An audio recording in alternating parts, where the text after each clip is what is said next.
Mohamed Bessa, je le présente rapidement. Il est directeur du pôle conseil et innovation au sein de Business Decision. Cette entité travaille principalement sur le développement de la promotion des pratiques innovantes permettant d'enrichir et d'élargir son offre de conseils dans le domaine de la data et de la transformation digitale. Il est ingénieur en statistique et analyse de l'information, titulaire d'un master en économie et mathématiques et docteur en économie. Il a plus de 15 ans d'expérience dans des projets de transformation numérique. Mohamed Bessa est également membre fondateur du conseil d'administration du groupement IoT Tunisie, président de l'association tunisienne des ingénieurs statisticiens et secrétaire général de l'association africaine de la statistique. Très merci, Mohamed. Bonjour tout le monde. Donc, c'est pas évident de reprendre après une pause déjeuner, donc j'essaierai d'avancer rapidement sur les applications data et les usages de l'IoT pour créer de la valeur à travers un ensemble d'exemples qui proviennent de notre expertise chez Business Decision. Donc, justement, Business Decision, c'est une société multinationale basée en France avec plusieurs filiales, notamment la filiale tunisienne avec 300 consultants et qui travaille essentiellement sur les problématiques liées à la data et au digital.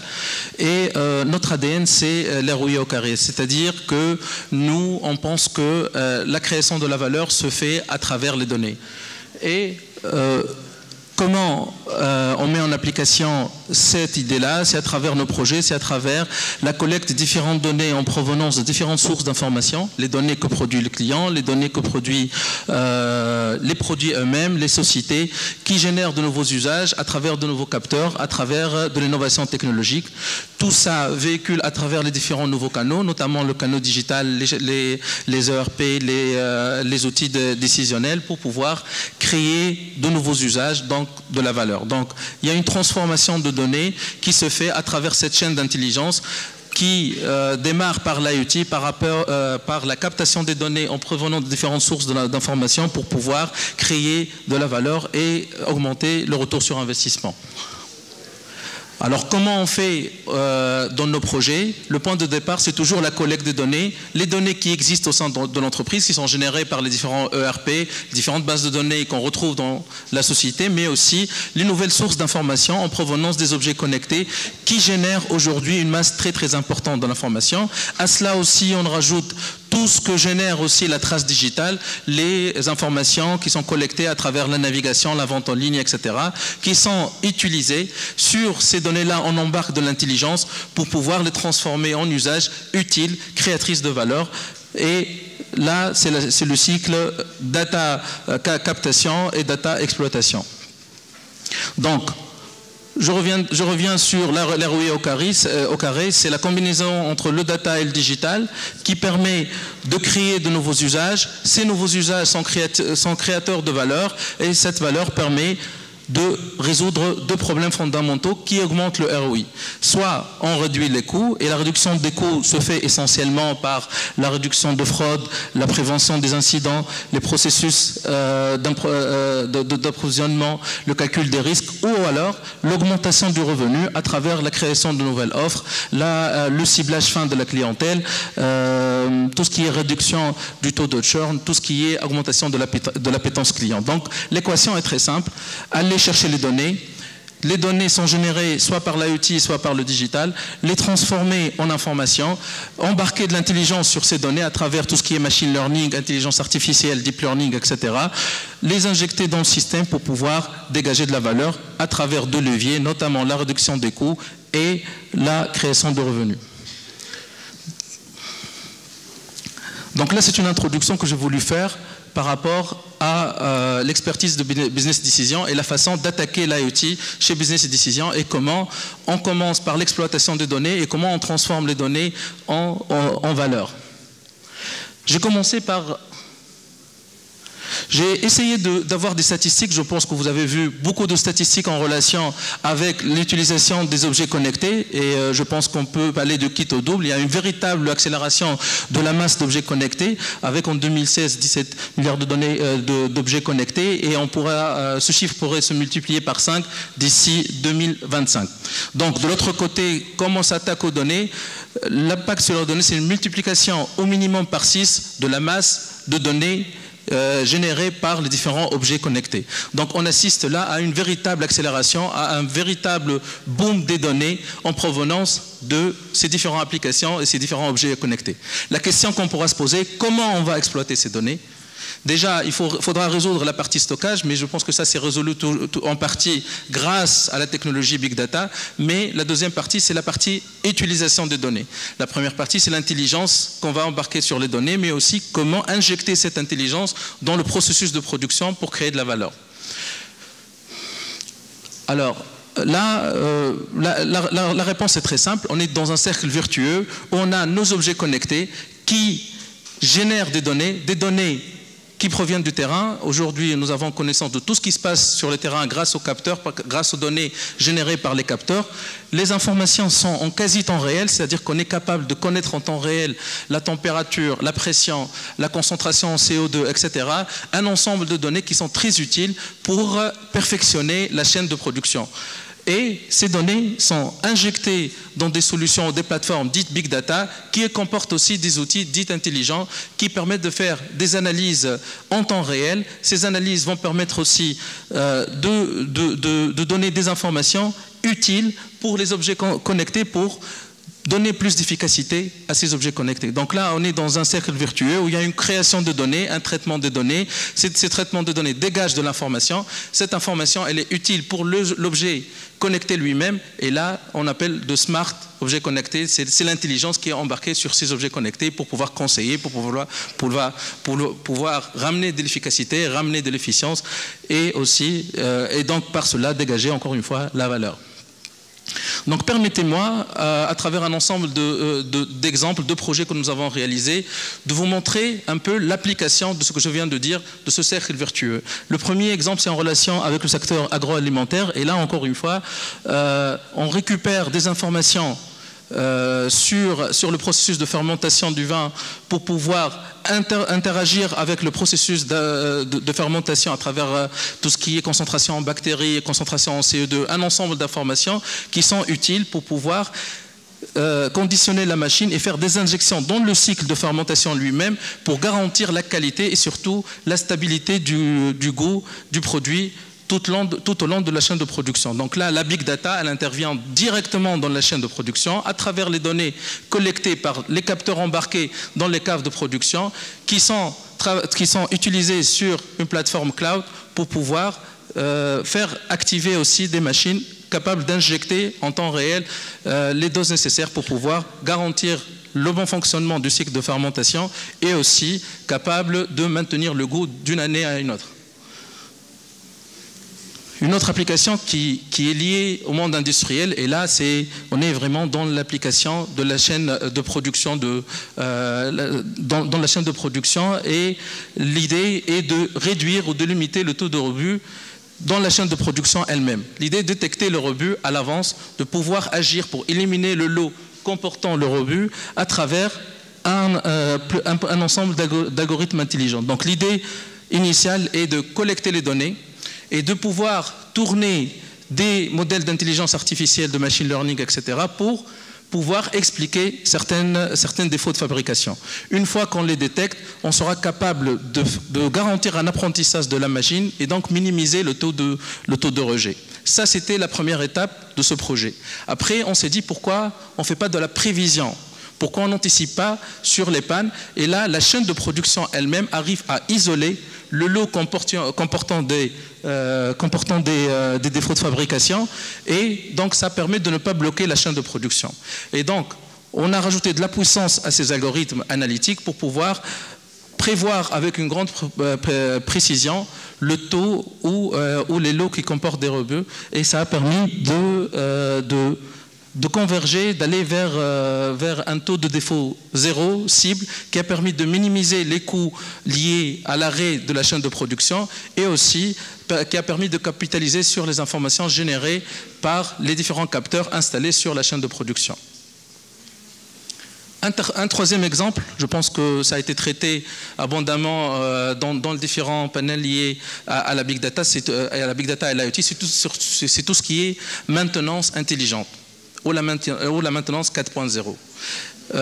Si on fait une analyse des coûts, on s'aperçoit que la maintenance engendre des dépenses très très importantes et surtout ça engendre des blocages au niveau aussi de la chaîne de production, notamment pour les sociétés qui ont un parc de matériel qui est mobile, qui est assez conséquent, qui est sur le terrain, ce qui complique beaucoup l'intervention sur le terrain. L'idée est d'équiper tout ce parc matériel par des capteurs permettant de mesurer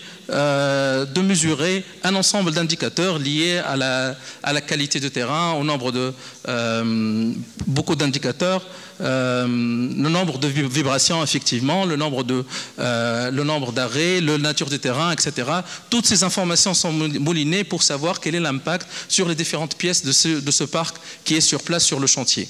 L'idée au début était de pouvoir anticiper sur les pannes et surtout ne pas avoir à dépanner sur le chantier ces différentes machines. Après l'utilisation de ces différentes données, le client a demandé d'aller un peu plus loin dans l'exploitation des données et de prédire et de personnaliser un peu le plan de maintenance. Comme vous le savez toutes, la maintenance de ces différents matériaux coûte très cher et surtout ça engendre un arrêt au niveau des chantiers. Donc l'idée est de personnaliser les maintenances et de ne pas faire un planning systématique et classique pour tout le parc. C'est-à-dire que le plan de maintenance est personnalisé en fonction des indicateurs reçus de la machine elle-même. C'est-à-dire que la machine et le conducteur de la machine, c'est lui qui personnalise et qui impacte son plan de maintenance. Donc ça réduit le coût de maintenance et ça a permis aussi d'aller vers un arrêt d'un jour par an pour l'ensemble des parcs de parcs de matériel sur ce chantier. Et c'est des références. Si vous voulez avoir plus d'informations, je pourrais discuter, vous donner plus d'input par rapport à ce que nous avons fait, quelle est l'architecture système d'information que nous avons mis en place, quels sont les algorithmes qui ont utilisés pour pouvoir donner ces résultats. Dans cette partie, je vais parler d'une révolution, c'est un changement, parce que c'est un passage de sociétés qui proposaient des produits vers des sociétés qui proposent des services. Et l'idée est venue de la société Nike. Tout le monde connaît cette société, c'est une société qui vit une baisse au niveau des ventes des chaussures. Sauf que, avec l'ubérisation, avec la transformation digitale, on a vu qu'il y a un autre créneau qui est en train d'apparaître grâce aux applications qu'on développe, c'est la partie coaching online. Et ils ont dit qu'il faudra miser sur les chaussures connectées pour générer des données. Ces données doivent être utilisées dans les applications Nike elles-mêmes pour coacher et pour conseiller l'utilisateur. Du coup, la société Nike propose des chaussures, c'est leur cœur de métier, mais ils proposent aussi des services autour de cette chaussure qui permettent d'augmenter l'utilisation des chaussures elles-mêmes. Donc il y a un double retour sur investissement lié à l'exploitation des données et aussi lié au perfectionnement des chaussures avec l'intégration des capteurs dans les chaussures elles-mêmes. L'autre exemple aussi, c'est l'exemple Pirelli. Ils ont commencé par placer des capteurs dans les pneus Pirelli pour pouvoir conseiller les conducteurs. Et donc là, vous avez une voiture avec des pneus Pirelli, vous allez avoir sur votre tableau de bord un ensemble d'informations qui vont vous dire qu'il faut réduire la vitesse, il faut pas accélérer, et un ensemble d'informations permettant d'améliorer et d'optimiser la qualité du conducteur. Et là, ils ont, selon les statistiques, mais bon, c'est aussi un effet d'annonce. Hein, ils ont réduit la facture de carburant de 1 000 €, ils disent par an. C'est à vérifier. Mais ce qui est intéressant dans cet exemple, c'est toujours dans ce qu'on appelle la certification, c'est le passage d'un produit vers un service. C'est-à-dire qu'une fois que Pirelli a commencé à avoir une masse très importante de données, il s'est dit, pourquoi je ne commence pas à vendre ces données ? Bien sûr, là on parle de parcs privés, d'entreprises, et donc l'idée est de proposer ces données aux sociétés d'assurance pour pouvoir personnaliser les primes d'assurance associées aux différentes voitures qui comportent des pneus Pirelli. Et donc à partir de là, ils ont créé un nouveau service qui est la commercialisation des données générées par les pneus Pirelli qui sont utilisées pour pouvoir minimiser les primes d'assurance associées à l'utilisation de ces pneus. C'est-à-dire que les pneus sont proposés avec des contrats d'assurance personnalisés en relation avec les données générées par le pneu lui-même. Un dernier exemple, je pense qu'on aura l'occasion de revenir sur ça dans le panel, c'est tout ce qui est en relation avec la Smart City et surtout la partie efficience énergétique et Smart Metering. Et là, nous avons travaillé avec une société française pour tout ce qui est distribution d'eau. Et l'idée est de mettre des capteurs sur les différents compteurs, ce qu'on appelle les compteurs intelligents, pour pouvoir, le premier retour sur investissement est très simple. On n'aura plus à relever le montant, on n'aura plus à relever les compteurs. Donc là, c'est un gain, c'est un premier gain par rapport au coût de relevé de compteurs pour les différents utilisateurs des compteurs de cette société-là. Mais très rapidement, le besoin s'est transformé en prévision, c'est-à-dire qu'il fallait prévoir la consommation d'eau sur les 3 prochains jours, les 30 prochains jours et 3 prochains mois. Et l'idée de déclencher derrière tout le processus d'approvisionnement et tout ce qui va avec tout ce qui est approvisionnement en eau, etc. Donc, pour l'Île-de-France, cette société est capable de prévoir avec une précision à hauteur de 92% la consommation d'eau sur les différents horizons temporaires grâce aux données collectées à partir des données collectées des capteurs intelligents, des compteurs intelligents et à partir aussi de l'intelligence artificielle embarquée sur les algorithmes intelligents qui exploitent ces données-là. Donc, pour synthétiser, il y a une première couche qui est la couche IoT, avec un ensemble de capteurs embarqués pour ramener des données. Cette première partie permet de générer des données. Mais le pari n'est pas gagné. Pour générer de la valeur, il faut savoir collecter ces données, ce qu'on appelle en langage Big Data ingestion de données, les utiliser à travers les algorithmes intelligents, faire du reporting de la data visualisation et surtout revenir vers la partie opérationnelle, alimenter les outils de supply chain pour pouvoir optimiser le processus de production et donc minimiser les coûts et augmenter le revenu. Donc, ce que j'étais en train de dire, Business et Decision se concentre sur la partie interconnexion, intelligence à travers tout ce qui est Big Data, Machine Learning, Deep Learning, etc. Et surtout sur la partie data visualisation et utilisation. Mais quand vous voyez l'IoT, c'est une chaîne avec un ensemble d'intervenants. C'est pour ça que Business Decision a pris la décision d'intégrer le groupement IoT Tunisia en tant que membre pour pouvoir profiter de l'ensemble des expertises des sociétés qui ont fait le même choix. Et donc, on aura une offre complète comportant différentes couches de l'IoT, ce qui permet de créer ce fameux écosystème IoT qui est le premier générateur de la valeur et donc le premier générateur du business pour le monde de l'industrie 4.0. Voilà. Donc, avant de clôturer cette présentation, je vous invite à voir notre blog. Nous avons un blog dédié à la data et au digital, dans lequel on fait plusieurs publications liées à l'IoT, la big data et l'utilisation des IoT. Et aussi, nous avons quelques livres blancs qui apparaissent, qui traitent de la big data et de l'IoT, encore une fois. Merci beaucoup pour votre attention. Merci beaucoup, Si Mohamed, pour cette intéressante présentation. Question ?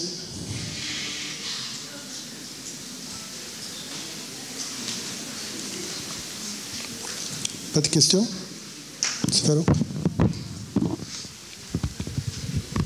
Oui, merci pour cet exposé avec donc les expériences et les applications qui ont été développées.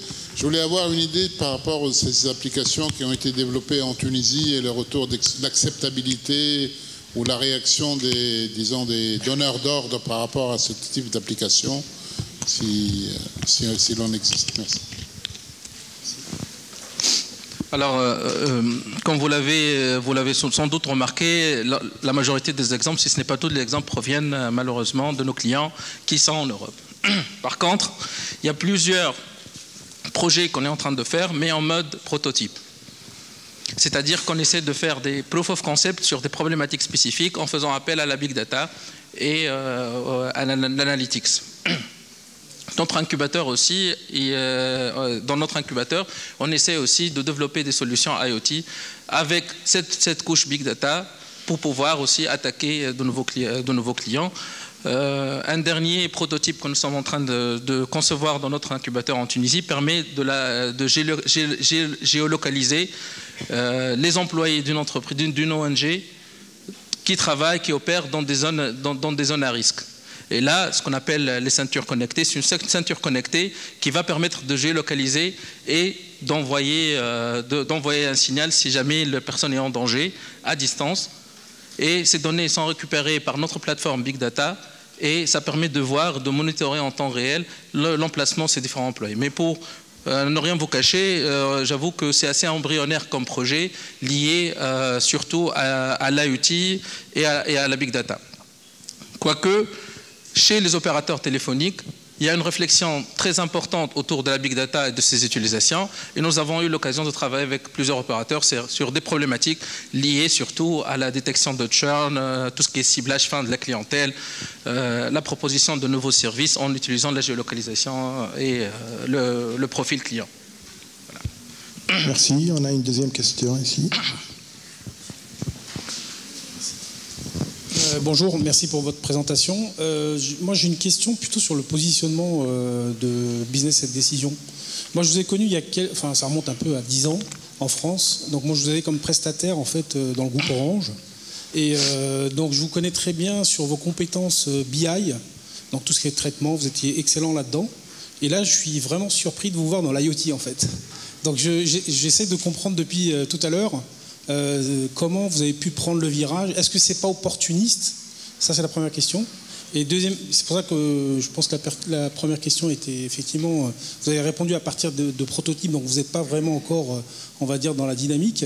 Et deuxième question, est-ce que pour les cabinets qui veulent vraiment, ou les entrepreneurs qui sont ici, ou les nouvelles sociétés qui vont se créer dans le domaine de l'IoT, est-ce que c'est pas une menace pour ces sociétés-là, dont je vais faire partie, d'avoir des acteurs comme BD qui sont des acteurs majeurs ou d'autres SS2I? Est-ce que c'est pas un danger pour nous, en fait? Je pense que je reviens au dernier diapo que j'ai présenté tout à l'heure, c'est que nous, tout le monde s'intéresse à l'IoT, effectivement, aujourd'hui, mais Business Decisions a un angle d'attaque très clair. C'est à partir des données, du digital, chose que nous avons fait depuis très longtemps, depuis 92, notamment avec Orange, même en Tunisie. Et on est en partenariat dans le cadre du groupement IoT avec des acteurs de différentes couches. Donc on ne prétend pas et on n'a aucune envie d'être partout sur toute la chaîne. Ce n'est pas notre métier. Par contre, on est spécialiste sur notre corps de métier qui est la data, le digital et l'analytics. Et je pense aujourd'hui, c'est impossible d'avoir un acteur pure player sur toute la chaîne. On est forcément bon sur une partie. Et c'est ça l'idée qui a fait que Business Decisions s'investit dans l'IoT, sachant que nous avons fait la data.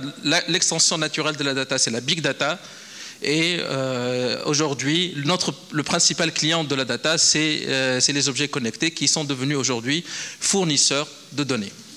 Une chose aussi importante à préciser, c'est que c'est vrai que Business Decisions, son travail, c'est le décisionnel. Sauf que maintenant, on est en train d'intervenir sur l'opérationnel, qui est un autre métier.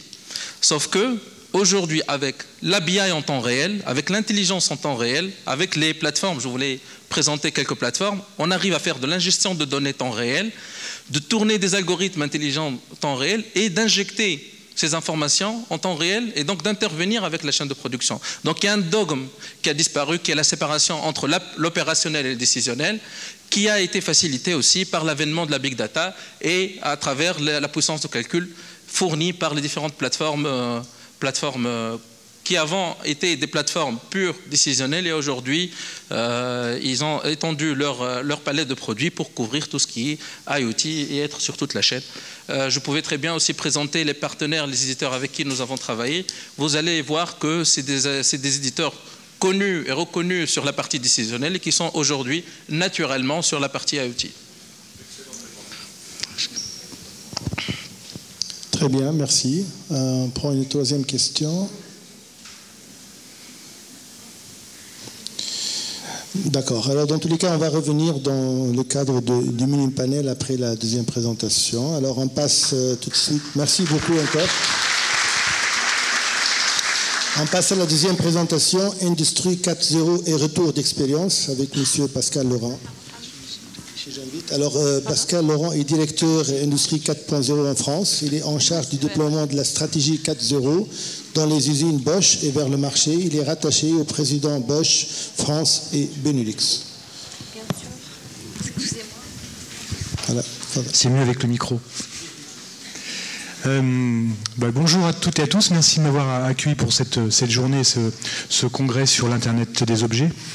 Donc ma présentation va être plutôt avec des slides, mais avec plutôt un témoignage pour vous présenter d'abord la vision de Bosch sur l'IoT, sur l'Internet des objets, et ensuite on fera un focus particulier sur le focus Industrie 4.0, qui est un élément essentiel pour le groupe Bosch, et d'une façon très pragmatique, très concrète, et comment Bosch tente, et c'est pas de la modestie, parce que c'est la réalité, faire du business, parce qu'on en parlait tout à l'heure sur certains échanges, tente de faire du business par rapport à l'industrie 4.0.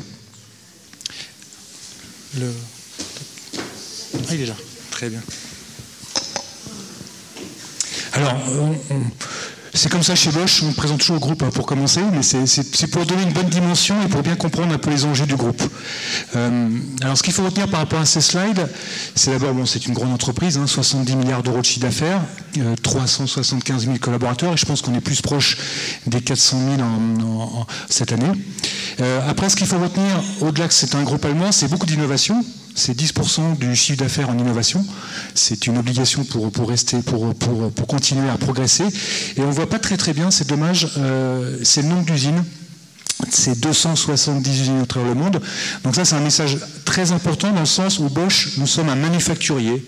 Nous avons des usines, nous avons des machines, nous avons des ouvriers. Et donc vous imaginez bien que le 4.0, l'industrie du futur, est essentiel par rapport à toutes ces usines. On n'est pas un Apple qui fait de l'innovation, qui fait beaucoup de marketing, et ensuite qui va sous-traiter sa production en Chine. Donc on a des usines et l'industrie du futur est essentielle. Alors, ce slide pour vous montrer l'ensemble des métiers, et ça va permettre un peu d'articuler ensuite pourquoi l'Internet des objets chez Bosch est essentiel à tous les niveaux. C'est les 4 grands piliers du groupe, donc la mobilité, c'est-à-dire principalement aujourd'hui l'automobile, mais pas que, c'est le métier historique du groupe Bosch. Les techniques industrielles, donc avec cette arme division, j'y reviendrai un petit peu tout à l'heure, donc là on retrouve des solutions dans l'automation, dans le packaging, dans les machines.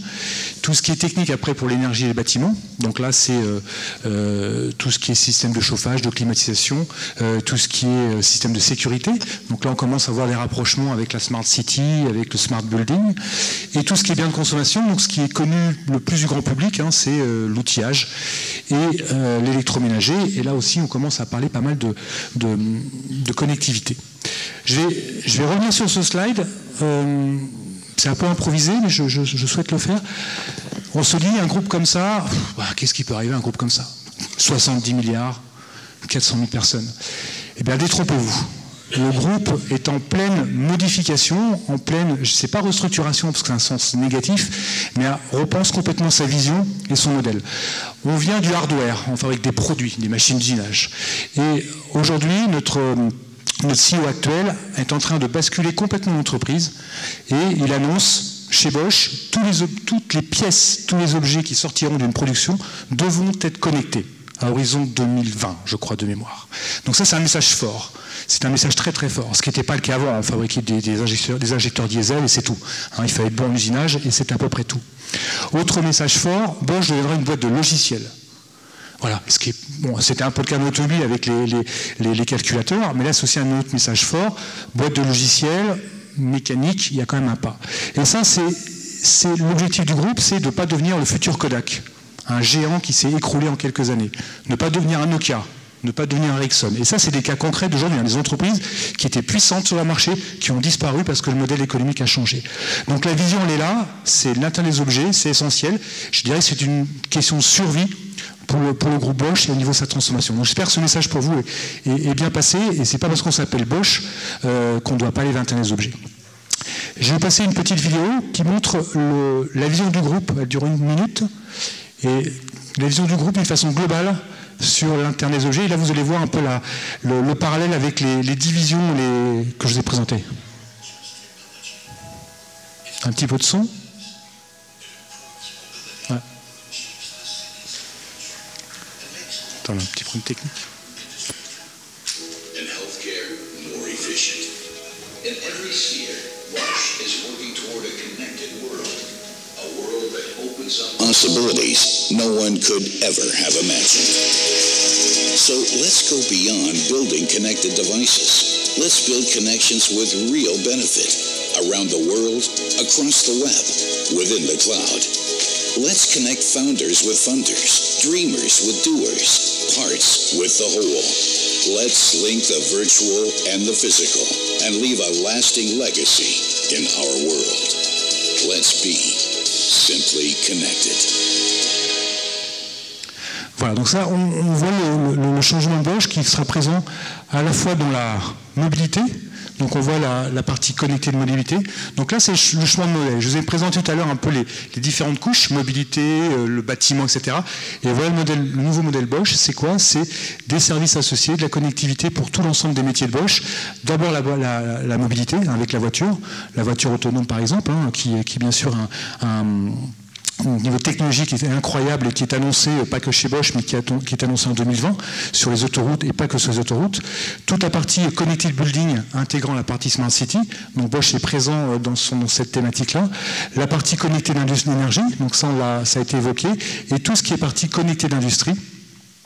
Et le message, et ça on va rentrer dans le cœur de la présentation dédiée à Industrie 4.0, c'est que l'industrie est vraiment au cœur de la vision du groupe Bosch, à la fois pour les enjeux internes, vous le verrez en termes de manufacturing, et aussi par rapport à des nouvelles opportunités business.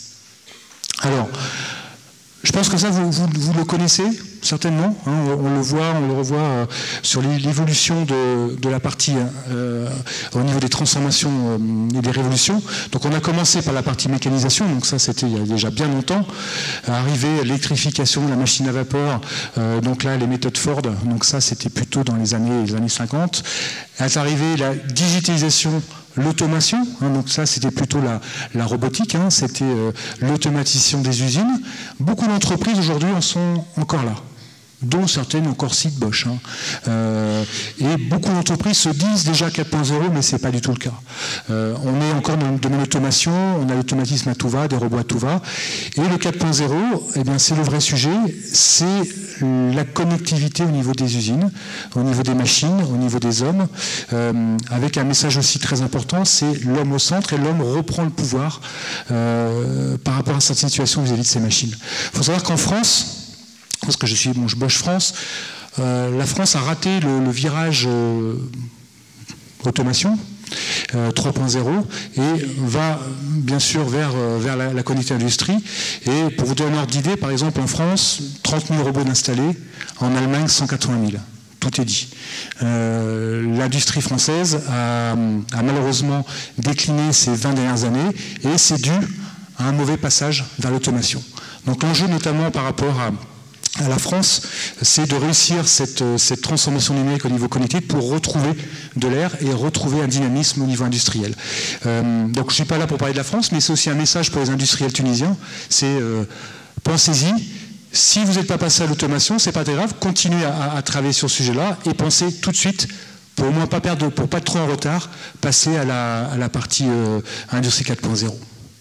Alors, pour Bosch, les enjeux, voilà, vous allez me dire c'est classique, mais le 4.0, c'est pas se faire plaisir. C'est pas connecter quelque chose pour connecter quelque chose, on n'est pas dans le gadget. On est dans l'industrie, bon, tout est sérieux dans la vie, mais l'industrie c'est aussi sérieux. La finalité est exactement la même, c'est produire avec une qualité excellente, avec un coût qui correspond à ce que le client recherche, et just in time, c'est-à-dire dans le bon timing. Donc les données n'ont pas changé, simplement la connectivité, c'est un nouvel outil, un nouveau levier pour atteindre ça. Donc l'idée pour Bosch, c'est vraiment de travailler sur la flexibilité et la rapidité, parce que là, il y a quand même des changements avec une orientation client de plus en plus forte. De la production vraiment évolutive sur de la communication verte, donc ça c'était en rentrant dans la technologie, on ne va peut-être pas contrôle de production facilité par la maintenance prédictive, donc ça c'est un sujet qui a été évoqué. Donc c'est flexibilité et rapidité. La profitabilité, c'est grâce aux solutions 4.0, c'est arriver à faire de la production par lot, donc de la production de masse avec des coûts donc bas, mais plutôt tendre vers une production plutôt customisée, plutôt à la demande du client, tout en gardant des coûts compétitifs. Donc ça, c'est les enjeux du 4.0, avec des gestions de stock optimisées et bien sûr le big data qui permettra de faire tout ça. Et compétitivité et emploi, donc c'est, je l'ai évoqué en introduction, donc centré sur l'utilisateur. L'homme reprend un peu le pouvoir. On a quelques cas de bonnes pratiques, notamment sur des usines françaises, où la machine avant, c'est elle qui donnait le timing, et c'est un peu le film de Chaplin. Et là, c'est le contraire, c'est l'homme qui reprend le pouvoir par rapport à la machine. Et pérenniser les sites de production, ça c'est un enjeu aussi pour Bosch France et je dirais Bosch d'une façon générale. Ce que je n'ai pas dit en introduction, pourquoi Bosch est parti sur le sujet 4.0. La décision a été prise, c'était après la crise déjà, 2007-2008. L'Allemagne se cherchait un petit peu, souhaitait garder son lead technologique. Et souhaite aussi conserver ses usines en Europe de l'Ouest. Donc le 4.0 est un outil aussi pour conserver les usines en Europe de l'Ouest et éviter qu'elles partent, alors un petit peu en Afrique, mais qu'elles partent surtout en Asie et surtout aussi en Amérique du Sud. Donc c'est l'enjeu du 4.0. Et le 4.0, nouveau process industriel, nouveau modèle économique. J'ai quelques cas à vous montrer un peu plus tard. Ce que je propose, un petit film, ça dure 3-4 minutes, c'est la vision du groupe Bosch. Dans ce film, vous verrez, il y a de la vision, donc c'est un peu le cap qui a été donné par notre board, mais il y a déjà des choses qui sont existantes, il y a des vraies images qui sont existantes au sein des usines Bosch. People are at the center of what we do. Things will not be any different in the future. But what will customers want in the future? They will demand a wider range of variants, as well as more personalized products. It must also be possible for production to adapt quickly to changed market requirements. Adjusting to this new situation is a formidable challenge. Industry 4.0 is the response to this challenge. But what does Industry 4.0 actually mean? It means that the Internet of Things is finding its way into manufacturing. In the factory, production will be connected.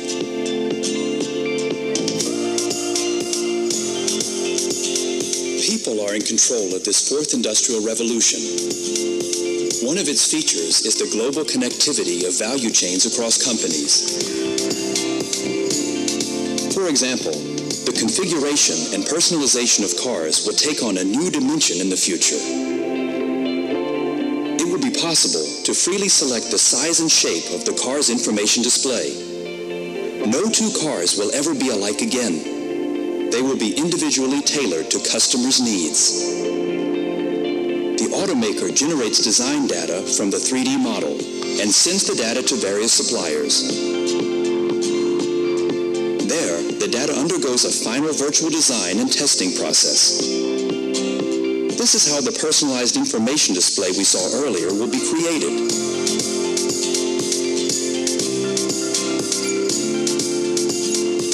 Planners then determine which process modules are required for manufacturing.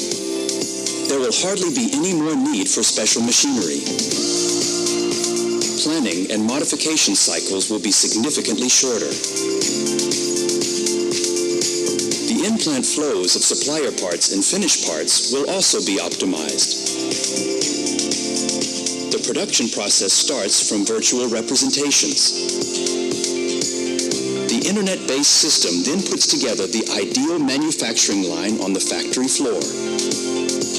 An associate puts the individual modules in the correct position, or they take up their position in the line automatically. Autonomous rollers ensure efficient plant logistics. At the Competence Center at a completely different site, experts are already beginning to train identical process modules for their tasks and make the manufacturing parameters available. The modules are ready for manufacturing immediately and produce zero errors right from the very first part. Rejects.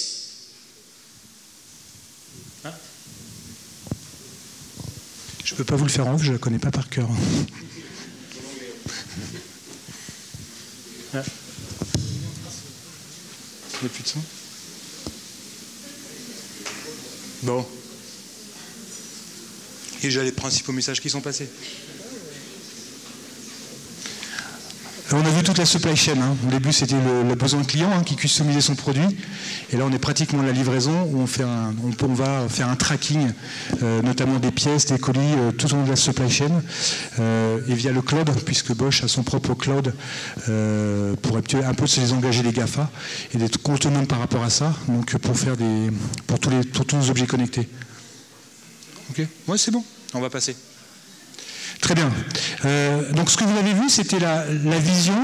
Il y a des choses qui n'existent pas encore, mais des choses qui existent déjà. En tout cas, ça a été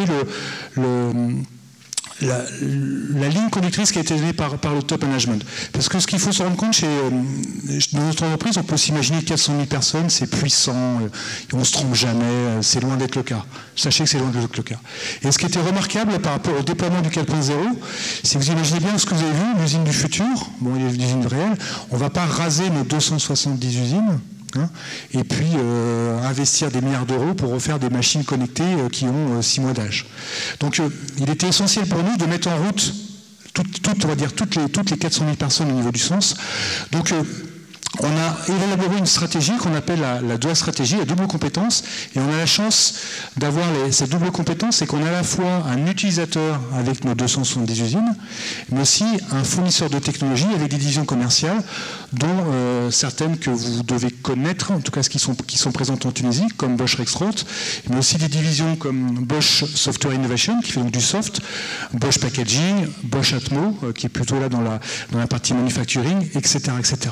Donc l'avantage de ça, c'était quoi? C'était de créer des produits par ces divisions commerciales, de les tester dans nos usines, d'en faire, on va dire, des bonnes pratiques, et ensuite de les réinjecter dans nos divisions commerciales pour avoir un cercle vertueux et commencer à avancer au niveau des technologies 4.0. Et ces produits que vous retrouvez donc au niveau fabrication de technologie, aujourd'hui sont commercialisés vers l'extérieur du groupe. Ah, c'est parti. Voilà. Donc, ensuite, alors je vais faire vite parce que je pense que je vais déborder, sinon. Autre message fort par rapport à... voilà, hop. Alors, le message, vous avez vu, on se souvient de ça, utilisateur, fournisseur de technologie.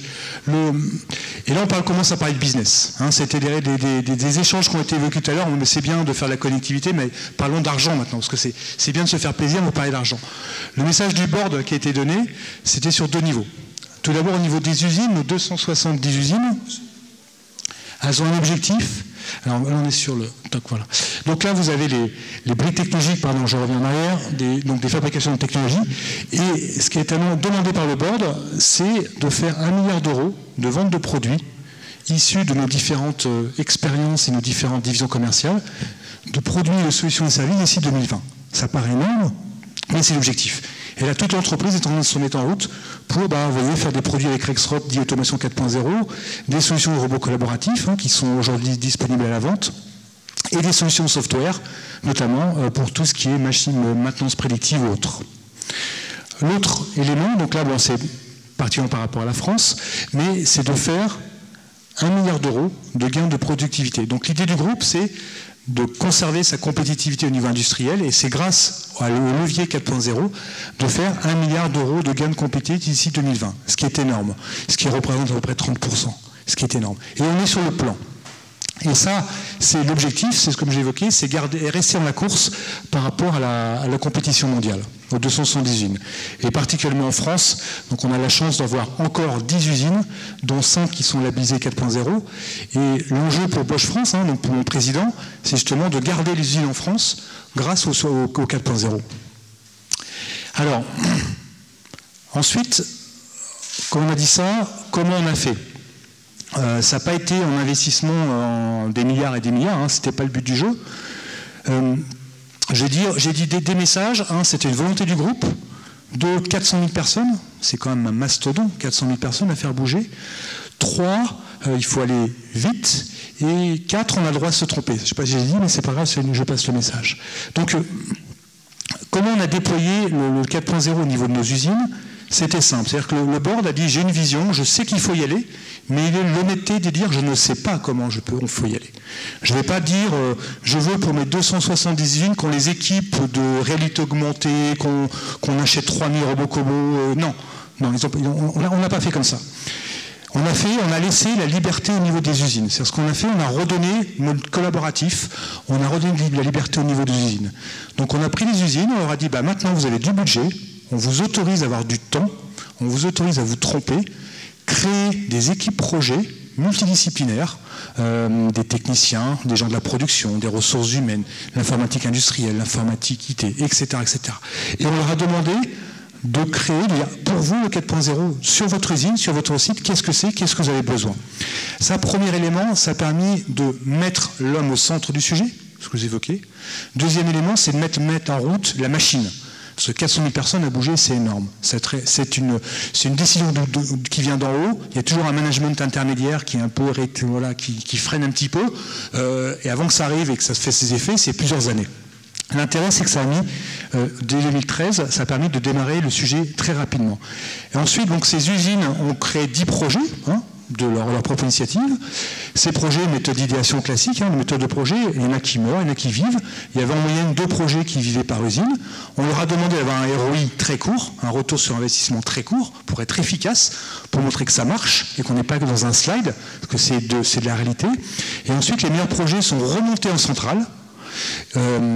Donc on imagine 10 projets, 2 projets par usine, donc on en était aujourd'hui à 400, et ensuite c'est standardisé, parce qu'à un moment donné, il ne faut pas que ça soit non plus l'armée mexicaine, c'est standardisé, et après c'est redéployé au niveau des bonnes pratiques, au niveau des usines. Et aujourd'hui, on en est à cette étape-là. Donc ensuite, l'ensemble des sujets, les voilà. Donc je dirais classiquement. Donc on a travaillé sur la chaîne logistique, sur les équipements convertibles type du collaboratif, du robot collaboratif, la gestion de l'information dans l'atelier, gestion des énergies. Donc là on retrouve des sujets de management de l'énergie, du support à l'opérateur, avec les interfaces aux machines ou autres. Beaucoup bien sûr tout ce qui est maintenance prédictive. Des tests auto-adaptatifs, etc. Donc on a travaillé sur l'ensemble des sujets liés au 4.0. Ah, il n'y a plus rien. Voilà. Toc, ça je vais passer.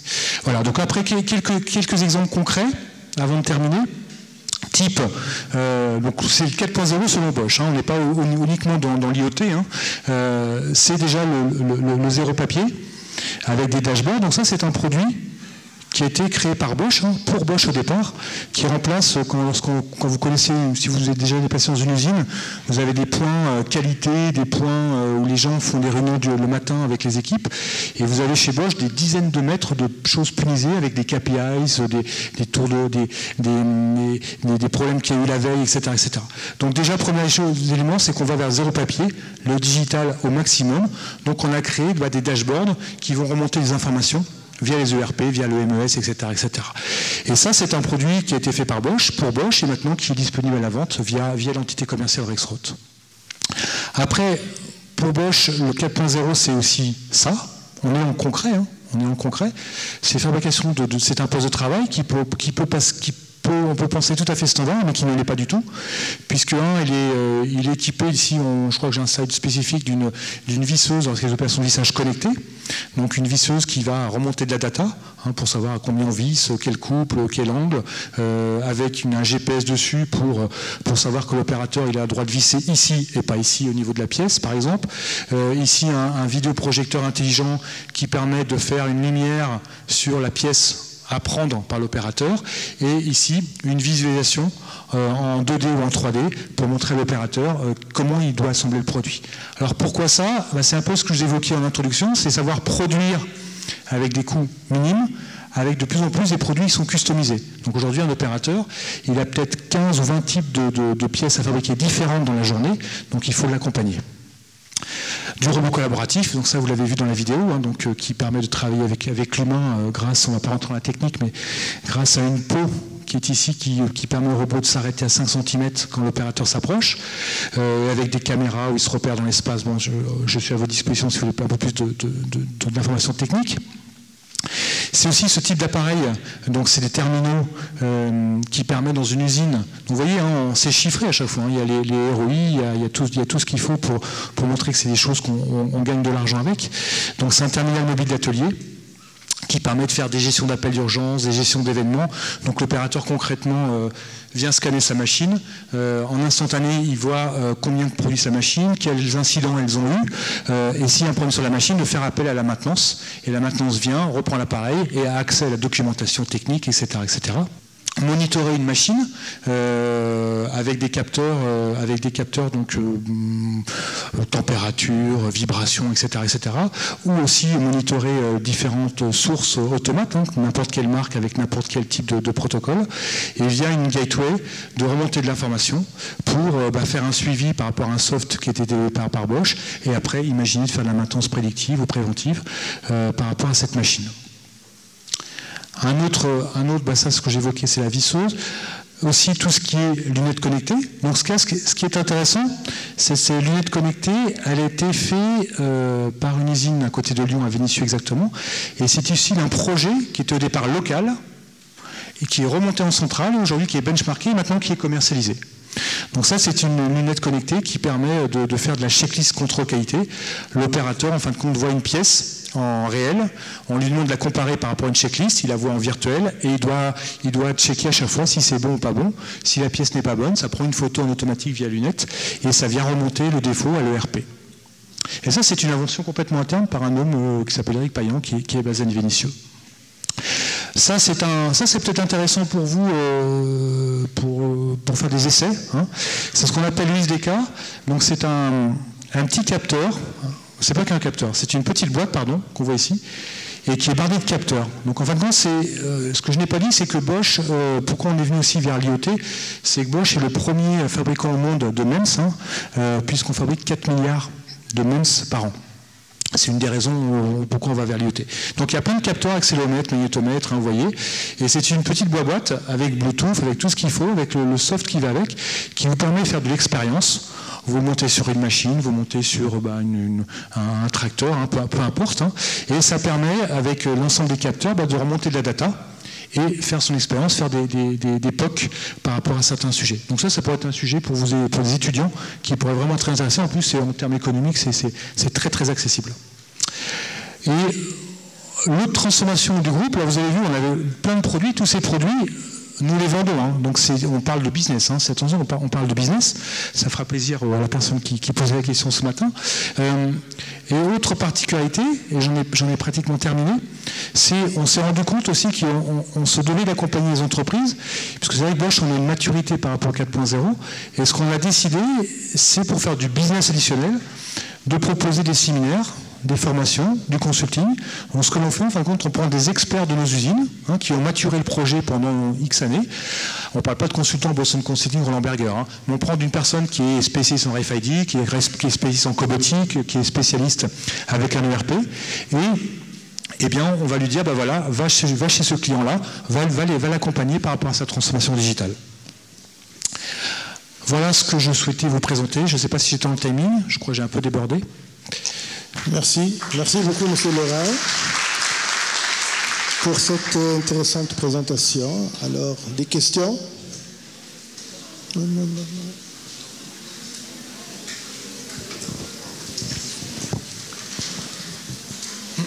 Merci Simonir, merci. Donc je me présente, Khaled Fourati. En fait, j'ai deux petites questions. Donc tout à l'heure, vous avez parlé de ROI et vous avez dit que ROI très court. Est-ce que vous pourrez avoir une idée sur ce ROI?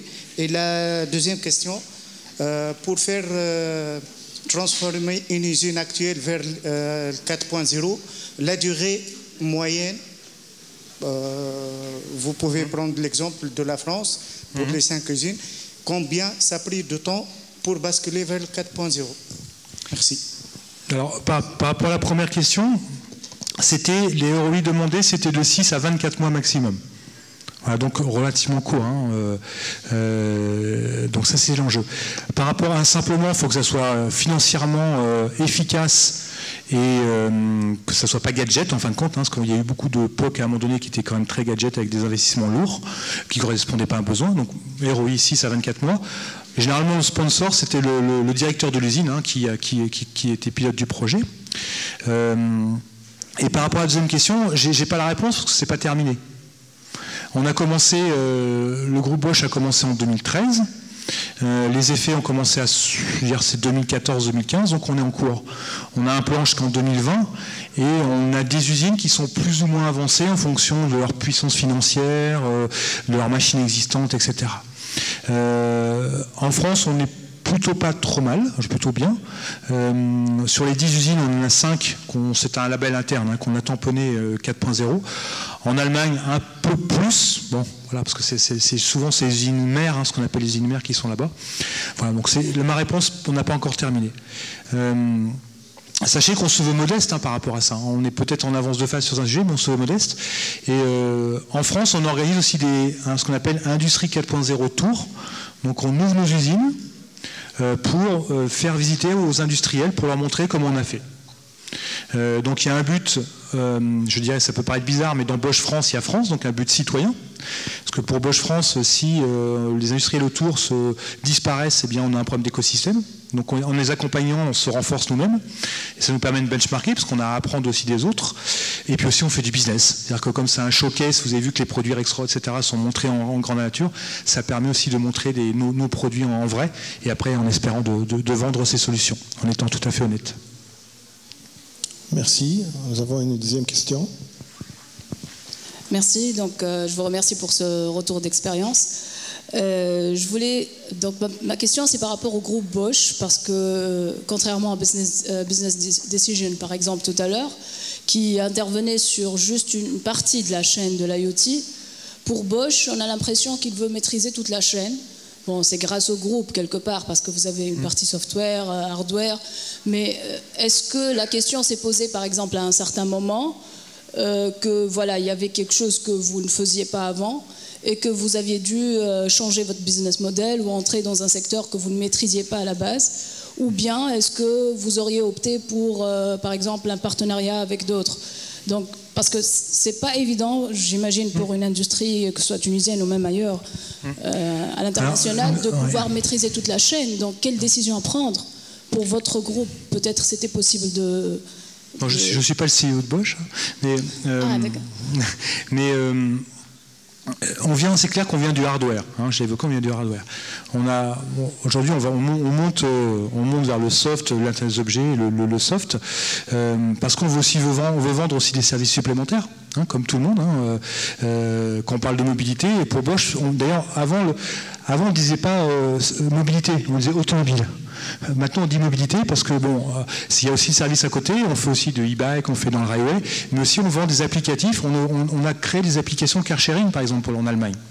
On a à Berlin, par exemple, un modèle économique avec des scooters électriques. Donc on change vraiment de métier.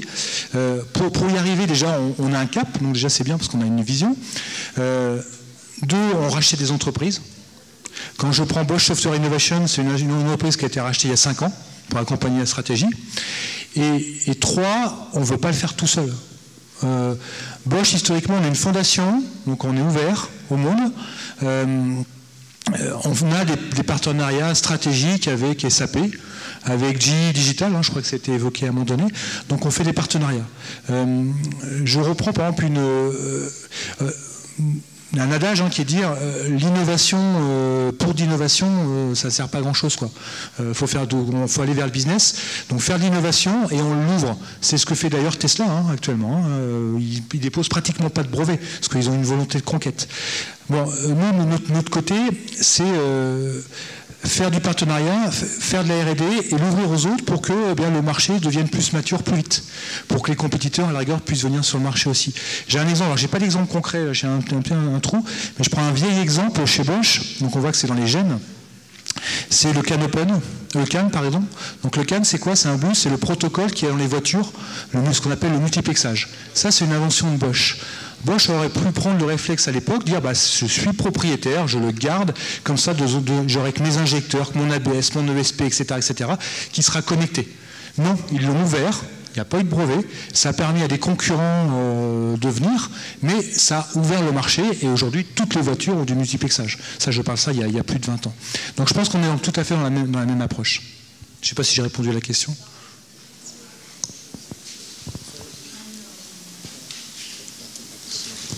Oui, juste une petite question. Vous avez parlé de l'Internet des objets, donc est-ce que vous utilisez réellement l'Internet là-dedans? On n'a pas... Dans tout ce que vous avez mis des objets connectés sur vos machines et tout ça pour les commandes, est-ce que vous êtes sur les protocoles Internet et ces types Oui, on est sur tout l'ensemble des protocoles. Et je l'ai peut-être dit rapidement, on a même créé, notre Bosch a même créé son propre cloud. Justement pour avoir toute la chaîne. Voilà, ça c'est pour des raisons, on peut dire un peu stratégiques et un peu de sécurité aussi, parce qu'on n'a pas confiance aux GAFA. Oui, sur les aspects sécurité, comment vous les avez traités par rapport à ces machines où il peut y avoir des intrusions, du hacking? Après, je rentre dans mes limites d'expertise, je suis en business développement, je ne sais pas au niveau technique, mais l'aspect sécurité, elle est bien sûr essentielle, hein, c'est clair, essentiel. Alors, après, au niveau informatique, chez Bosch, on est... On vit, là par contre, on vit vraiment très cloisonné, hein, en autarcie. Hein. On a nos propres services informatiques, on est vraiment complètement autonome justement pour éviter déjà en interne les intrusions. Mais ça, c'est un élément essentiel. On a une division qui s'occupe de ça, qui s'appelle Escript, qui est une société qui a été rachetée hein, pour justement avoir un maillon supplémentaire manquant. Oui, excusez-moi, j'ai une question. Quel sera le nouveau modèle économique de Bosch en 2050 ou 2020? Je pense que ces réflexions ont été quand même menées en parallèle de l'industrie 4.0. Est-ce que demain Bosch sera encore une société de production? Je ne sais pas répondre. Je sais pas répondre à cette question. Ce qui est sûr, c'est qu'on n'est pas assis sur... On ne va pas faire le Kodak qui s'est obstiné à vouloir absolument avoir toujours de la pellicule pour garder ses usines de développement dans tout le pays. Ça, c'est clair. Après, je pense qu'on sera toujours dans le device, hein, parce que c'est les gènes de Bosch, hein, on sera toujours dans le hardware. Simplement, il y aura des couches IoT, il y aura du service additionnel par rapport à ça, il y aura du logiciel. Après, est-ce que le business model, ça sera plus... Non, j'ai pas la réponse. Je peux être honnête, j'ai pas la réponse par rapport à ça. Merci. Je sais pas, ça c'est pas satisfaisant, mais on est modeste hein, chez Bosch, hein, chez Laurent. Donc, en tout cas, on sera encore là, ça c'est sûr. Ok. Juste petit commentaire regardant la rapidité avec laquelle Bosch a décidé d'accélérer sa transformation. Est-ce que le scandale Volkswagen où il a eu un impact sur plusieurs industriels, y compris Bosch, ça contribué d'une manière ou d'une autre à accélérer les choses. La deuxième chose, je serais intéressé à connaître l'activité de Bosch dans l'automobile autonome. Est-ce que ça va, sa vision est d'avoir un prototype end-to-end ou ça reste seulement dans les domaines des hardware qui sont utilisés dans l'automobile? Alors, par rapport à la première question, je pense que ça n'a vraiment rien à voir, parce que l'orientation vers l'IoT, ça date déjà maintenant de 5 ans, donc ça n'a rien à voir. Par rapport à la deuxième question, au plaisir de se voir et puis d'en discuter. Puis moi, à la rigueur, je pourrais vous connecter avec nos spécialistes en Allemagne ou en France par rapport aux véhicules autonomes. En tout cas, par rapport aux véhicules autonomes, ça sera à la fois dans le hardware, hein, et puis, je me répète, hein, et après dans toute la couche soft, la couche cloud, etc., etc. Je pense que ça sera l'ensemble de la couche. Voilà. Par exemple, on a acquéri une entreprise qui s'appelle ZFLS, hein, qui faisait de la direction assistée électrique, justement, c'est pour avoir une brique supplémentaire pour le véhicule autonome. Donc là, on est vraiment dans le hardware. Une dernière question, et on passe à notre panel. Et pour Volkswagen, nous ne sommes pas coupables, hein, je répète. Hein. Bonjour et merci pour l'intervention. Je voulais vous demander, est-ce que vous avez des considérations pour la protection des données personnelles dans les produits que vous faites, en fait, parce que vous avez des opérations partout dans le monde et le règlement des données personnelles n'est pas exactement la même chose dans tous ces pays. Est-ce que vous avez des frameworks dans le design des produits ou qu'est-ce que vous faites? Merci. Alors, au niveau technologique, alors, déjà, merci pour la question, parce qu'elle est essentielle pour Bosch. La protection des données ou des données personnelles, c'est la priorité, en tout cas c'est l'engagement qu'on veut donner à nos clients. Et là je parle, que ce soit pour la voiture ou que ce soit pour la perceuse ou la machine à laver, c'est vraiment l'engagement que la donnée personnelle reste personnelle pour le client. Et c'est la raison principale pourquoi Bosch a investi dans son propre cloud. C'est pour garantir à nos clients la protection de ces données. Et c'est un engagement très très fort d'investir dans le cloud. Et ça, c'est ma seule réponse, mais qui est une réponse qui est de premier ordre. On investit sur un cloud pour maîtriser toute la chaîne, pour garantir à nos clients la protection de ces données, qui restera ces données et pas celle de Bosch, et bien sûr pas celle qu'on pourrait avoir via un GAFA malveillant. La toute dernière question. Bonjour, Monder Yadi, Synapsis.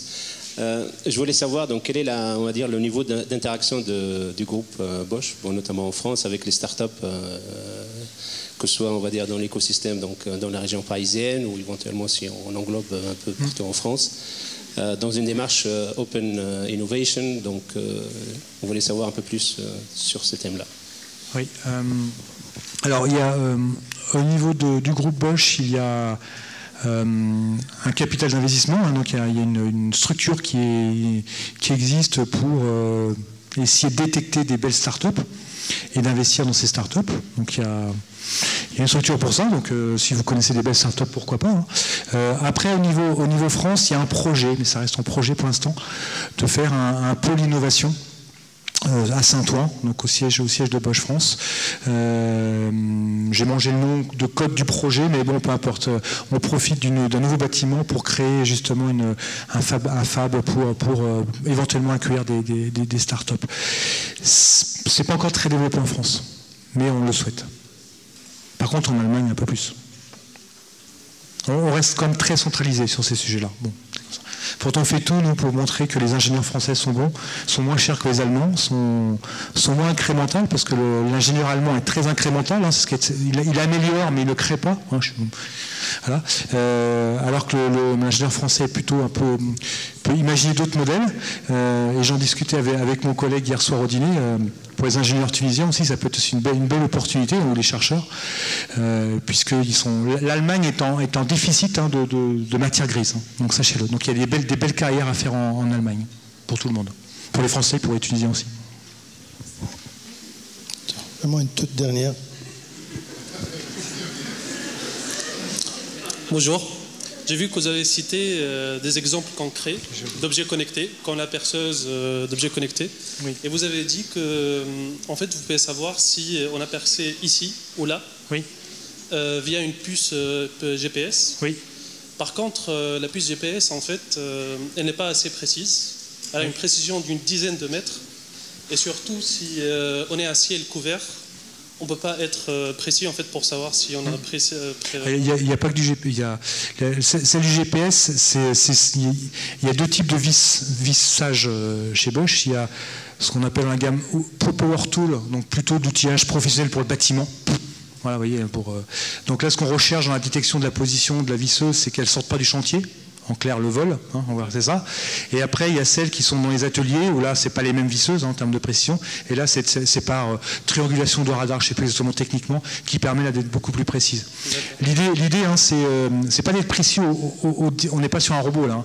C'est simplement, il y a, je sais pas, un bloc moteur assemblé. J'ai d'abord cette vis à assembler à un tel couple A, et après j'ai cette vis au couple C, un autre vis à un couple B. Et là, c'est ça, ça et ça. Si l'opérateur, il fait ça, après, il fait ça au lieu de faire ça en premier, eh bien la visseuse ne marchera pas. D'accord ? D'accord, merci. Alors, merci beaucoup. S'il y a d'autres questions, dans tous les cas, on va passer à un mini-panel et on pourrait recevoir ces questions. Alors, j'invite M. Mohamed Bessa de nous rejoindre de nouveau. Alors, M. Choukri Khairi de la Sonnette, M. Hatem Trigui, groupe chimique, et M. Tawfiq Tissawi de la STEC.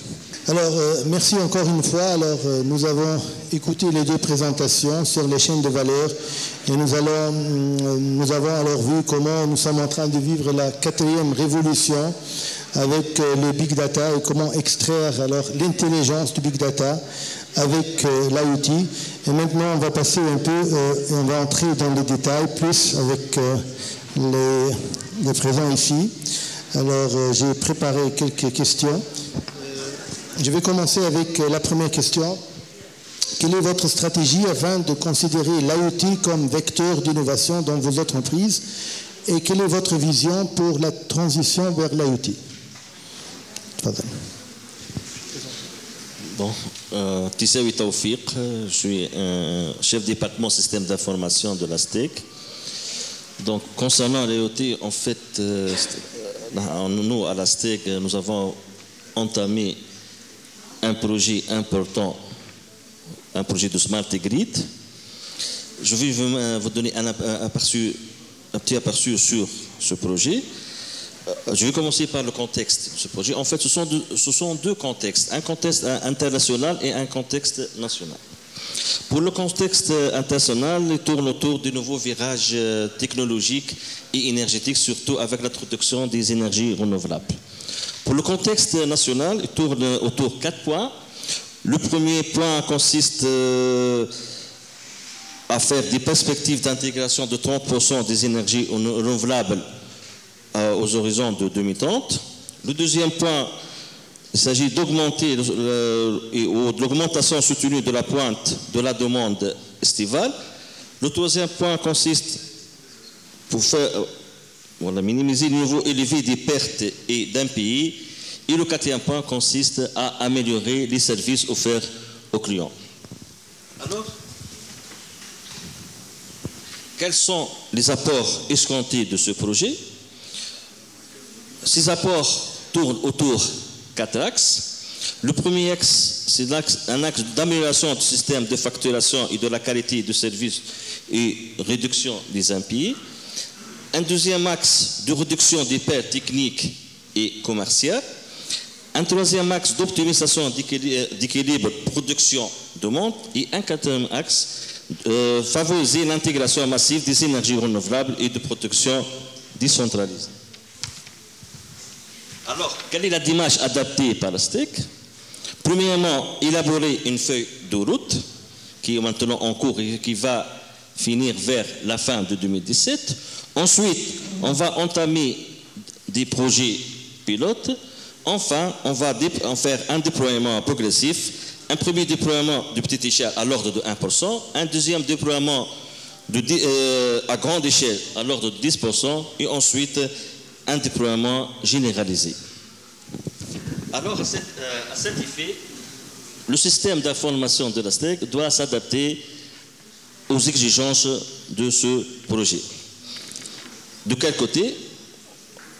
Le système d'information doit répondre aux différentes exigences, à savoir un système d'information clientèle robuste, un asset management adéquat et surtout le big data et l'analytics. Et vous pouvez imaginer la quantité de données qu'on peut collecter à partir de différentes clientèles. Donc, nous, à la STEC, nous disposons à peu près de 4 millions de clients, excusez-moi, de 4 000 clients. Et ici, en nous faisant la relève chaque 5 minutes ou 10 minutes, vous pouvez imaginer la quantité énorme de données. Voilà, et voilà. Merci beaucoup. Alors, je pose la même question à M. Trigui. Merci. Alors, tout à l'heure, Mohamed il a dit que c'est pas évident donc de prendre la parole juste après le déjeuner. Moi, je vous dis que c'est pas évident non plus de prendre la parole après Mohamed et Pascal. Parce que Mohamed parle surtout des expériences de BD principalement à l'étranger, dans les pays occidentaux. Pascal nous a parlé de Bosch. Et bien moi, permettez-moi de vous proposer de remettre les pieds sur terre et de parler de la Tunisie. Une question, je vais peut-être surprendre quelques-uns. Pourquoi l'IoT en Tunisie? Est-ce que nous sommes vraiment prêts de mettre en place la technologie IoT en Tunisie? Moi, je parle en connaissance de cause. Je m'occupe de l'organisation et des systèmes d'information dans une des plus grandes sociétés industrielles en Tunisie, qui est le groupe chimique tunisien. Et je suis en même temps président fondateur du club DSI Tunisie. Et là, si on a quelques DSI qui sont là et qui ne sont pas encore adhérents, j'en profite, Sifero, après votre permission. Alors, est-ce que vraiment on est prêt aujourd'hui? Est-ce que déjà on est en train de bien utiliser et de bien exploiter la mine de données que nous avons sans IoT aujourd'hui? Eh bien, en connaissance de cause, encore une fois, je vous dis que non. Au moins, chez moi. C'est-à-dire que ça fait 20 ans au groupe chimique qu'on qu'on a commencé à mettre en place l'informatique industrielle, les SNCC, et jusqu'à présent, donc depuis 1997-98, on n'a fait que pratiquement remplacer les tableaux synoptiques qui étaient sur un mur de peut-être 3 sur 10 par des écrans. Et par la suite, jusque-là, malheureusement, et j'en suis quelque part responsable, il n'y a pas encore la remontée des données pour pouvoir les analyser. Ça suffit du pessimisme. Hein? Je vais quand même essayer d'être optimiste. Je vais citer l'exemple de quelques pays africains qui sont passés directement du non-téléphone au mobile. Et je rebondis avec ce qu'a dit tout à l'heure Pascal par rapport à la France. Pratiquement, on a raté le côté digitalisation robotique et tout ça. Et donc, on va essayer de se rattraper à travers l'IoT, c'est ça? Eh bien, on va essayer de faire la même chose. L'IoT, dans le milieu industriel dont j'y suis, il va certainement changer le secteur industriel par l'augmentation de la productivité. Les domaines d'intervention sont énormes. Je cite la maîtrise de l'énergie, et on en parle de plus en plus ces années-là. La maintenance, tout à l'heure on a parlé de la maintenance intelligente, moi je dis la maintenance même préventive, la maintenance proactive. Aujourd'hui, malheureusement, on n'est pas en train de le faire. Au moins, je parle des entreprises industrielles publiques. Hein. Là, peut-être qu'il y a quelques-uns dans le privé qui vont me contredire, et tant mieux pour le pays s'il y en a. Ça va nous permettre certainement d'anticiper sur les pannes, on l'a évoqué tout à l'heure, et même d'éviter des catastrophes. Et là, je sais de ce que je parle.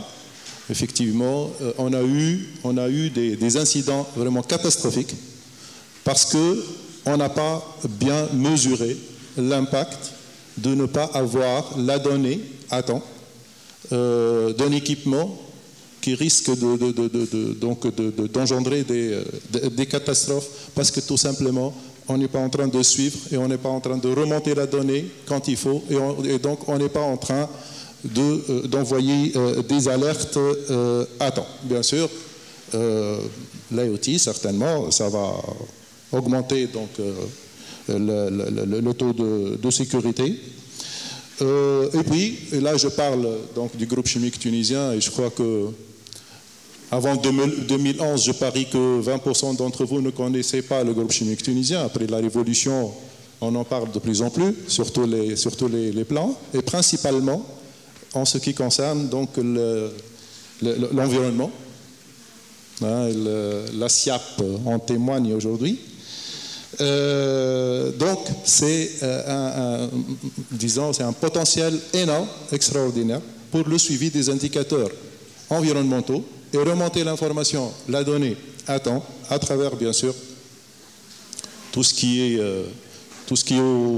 suit tout ce que BD, Excel, et sait très bien faire. Je ne suis pas d'accord avec une question tout à l'heure, là où on a dit que BD, pourquoi BD, il excelle dans une partie de la chaîne, donc pourquoi il s'y met dans le reste? Eh bien, pourquoi pas. Voilà, j'aurais terminé, ce frère. Merci beaucoup. Alors, je cède la parole à M. Laurent.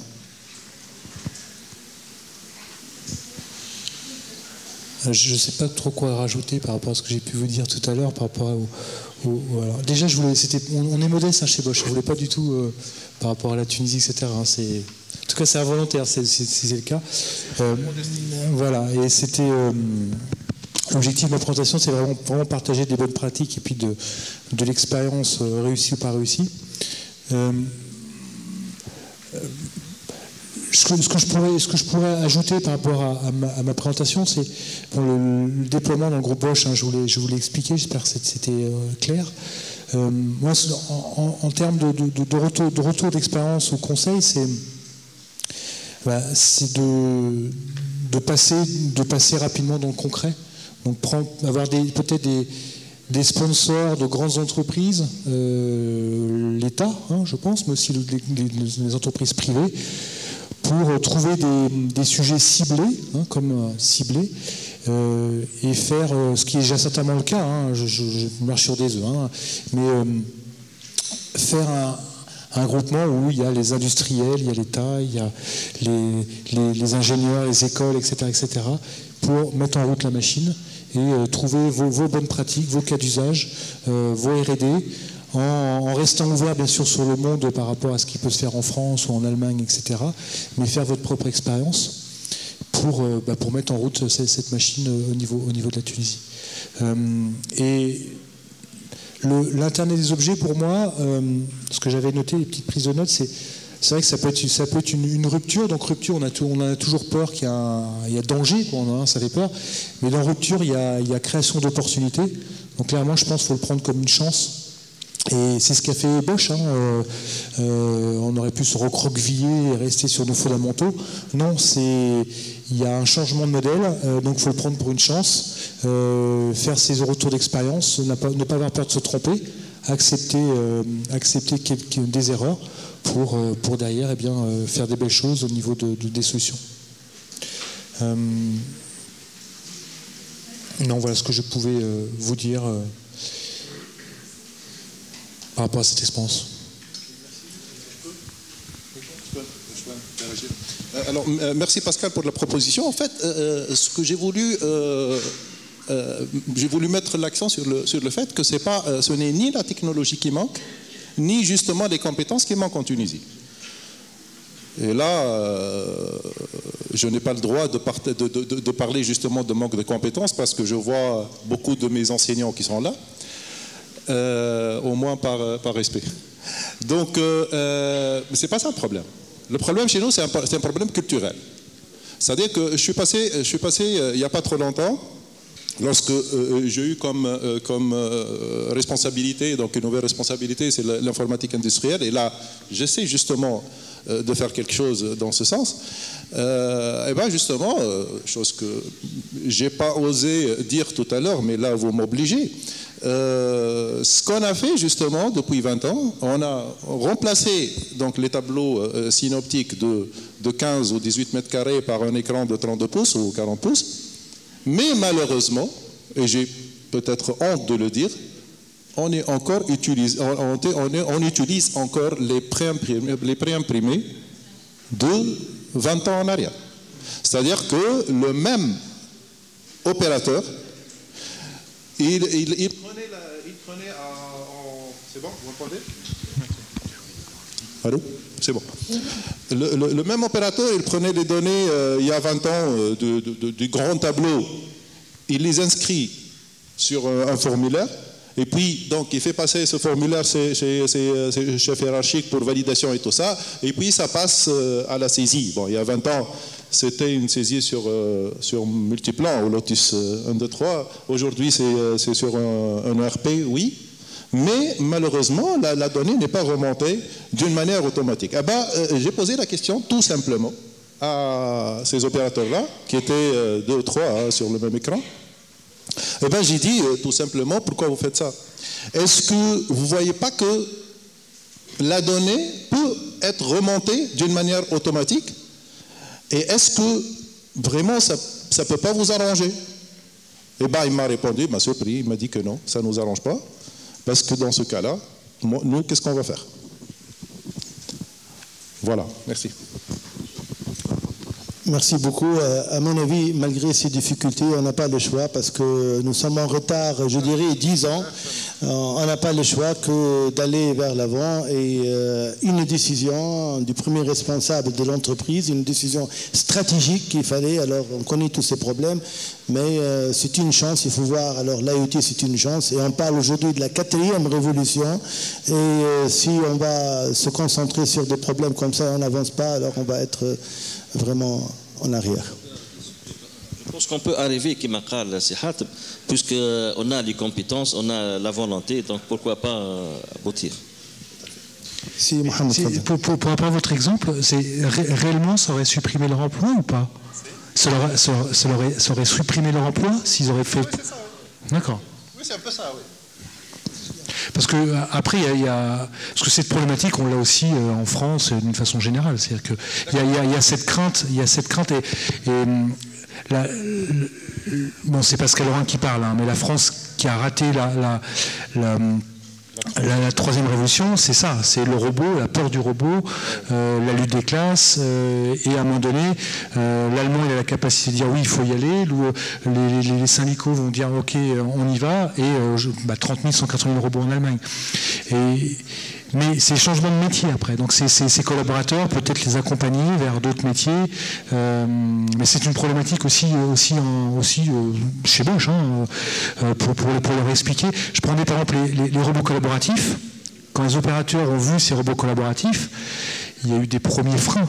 Donc là, il y a eu vraiment une démarche d'accompagnement, c'est-à-dire qu'au lieu de faire venir 20 robots dans une usine, et là, c'est évident qu'on aurait eu un mouvement de grève, en France, je parle, eh bien, on a livré un robot par usine. Et on a accompagné les ouvriers pour leur montrer que ça pouvait leur supprimer leur TMS, ça ne les remplaçait pas leur emploi. Voilà. Donc, il y a cette...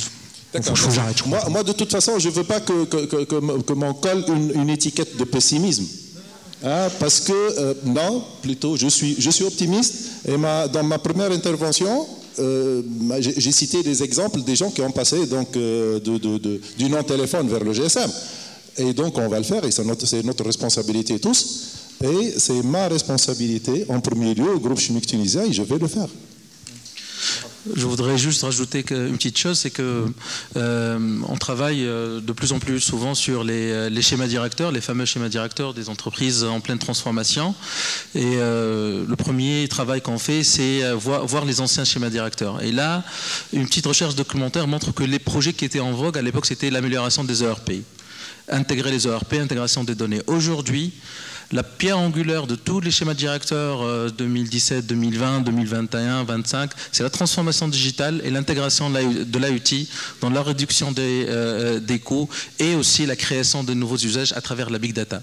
Ça devient un fondamental. Donc je pense que c'est une nécessité, c'est une obligation. On ne peut plus concevoir une transformation digitale, un schéma directeur numérique, une numérisation sans inclure l'IoT dans la réflexion.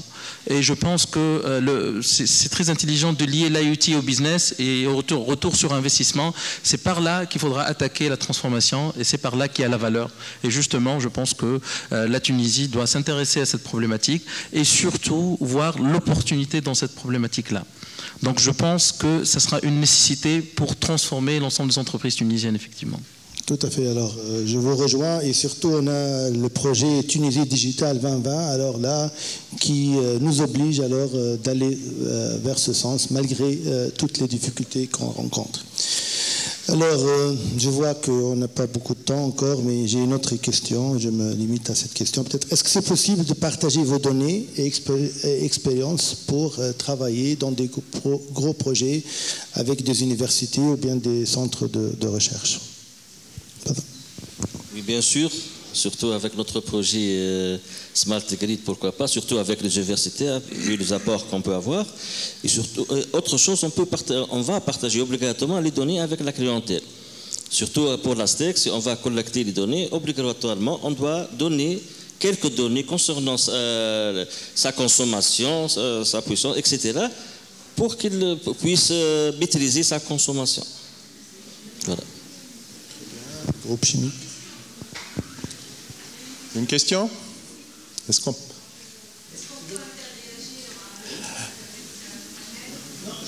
Juste, je réponds à la question d'un universitaire, bien sûr, qui ne demande que plus de collaboration avec les industriels. Et là, bon, pour le cas au moins du groupe, je dirais que nous avons une direction centrale de la recherche scientifique, qui est là où on a en fait 3 centres de recherche dans les 3 régions où on est implémenté. Jusque-là, honnêtement, puisque nous sommes une entreprise industrielle dans le secteur du chimie, donc de la transformation du phosphate, la valorisation du phosphate tunisien en le transformant en acide et en engrais chimiques, eh ben, les centres de recherche actuellement se focalisent principalement sur le côté industrie chimique, et nous avons des conventions et des alliances avec les universitaires dans ce domaine. Eh ben, certainement, Inch'Allah, si jamais, donc on va y aller, et on va y aller dans l'Internet des objets. Donc certainement, on va avoir beaucoup de coopération, beaucoup de conventions avec les universitaires. Donc vous êtes les bienvenus, ces frères. Oui, juste, je vais ajouter quelque chose. Nous, à la STEC, nous travaillons déjà avec les universités, et nous avons des partenariats avec quelques universités, nous travaillons avec, et surtout dans le domaine de Smart Grid. Voilà, je voulais justement interagir avec monsieur de la STEG pour lui dire que dans notre laboratoire Cristal, on a travaillé sur les smart grids et sur la sécurité du trafic dans les smart grids. Donc notre laboratoire qui a été longtemps dirigé par le professeur Kamoun, et que ça serait très intéressant justement de collaborer avec la STEG pour me donner un petit peu de notre expertise dans le domaine. Pas de problème, madame. OK. Vous êtes la bienvenue. Partenariat signé. Juste pour rebondir sur ce point, effectivement, aujourd'hui, la tendance mondiale va vers l'open data. C'est-à-dire qu'aujourd'hui, avoir des informations... Par contre, il faut faire attention pour les données individuelles, mais en général, avoir de l'information, avoir des données, c'est très important pour pouvoir implémenter de l'intelligence sur ces données-là. Parce que collecter les données, c'est bien, mais il faut créer des usages. Et la création des usages se fait à travers ce qu'on appelle l'intelligence artificielle, tous les algorithmes intelligents qui se font dans les labos. Donc là, il y a un déplacement de l'innovation et de la recherche. Avant, c'était au niveau des universités. Aujourd'hui, l'innovation s'est démocratisée pour la retrouver au niveau des entreprises, au niveau des pôles technologiques, au niveau de toutes les institutions qui travaillent sur l'innovation. Donc, je pense qu'il faut s'inscrire dans cette tendance mondiale qui est la open data pour pouvoir améliorer l'existant et améliorer surtout le bien-être à travers les smart cities et j'en passe.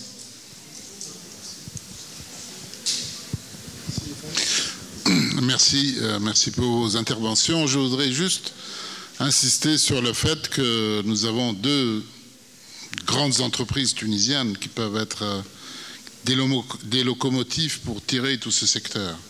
C'est effectivement un des objectifs de ce forum, c'est mettre tout ce monde ensemble, parce que c'est vous qui pouvez nous tirer très rapidement. Que ce soit le monde de la recherche, le monde des start-up, parce qu'il y a un certain nombre de start-up, beaucoup d'ingénieurs et de jeunes qui veulent se lancer là-dedans, mais ils se cherchent en matière de marché, où est-ce qu'il y a le marché et tout ça, mais vous pouvez être vraiment porteur dans ce domaine-là, et je pense que c'est sur vous qu'on peut compter très rapidement pour aller. Et je vois que, par exemple, le groupe chimique est encore vierge, c'est ce qu'il dit. Hein? Donc c'est un terrain vaste en matière d'IoT. Il ne faut pas prendre la virginité dans un autre sens, n'est-ce pas? En matière d'IoT, donc c'est le terrain expérimental très énorme, plus l'environnement. Et la STEG avec les énergies renouvelables et le smart grid, le smart metering, Je pense qu'il y a des domaines quand même vastes et très importants qui peuvent être des locomotives. Merci.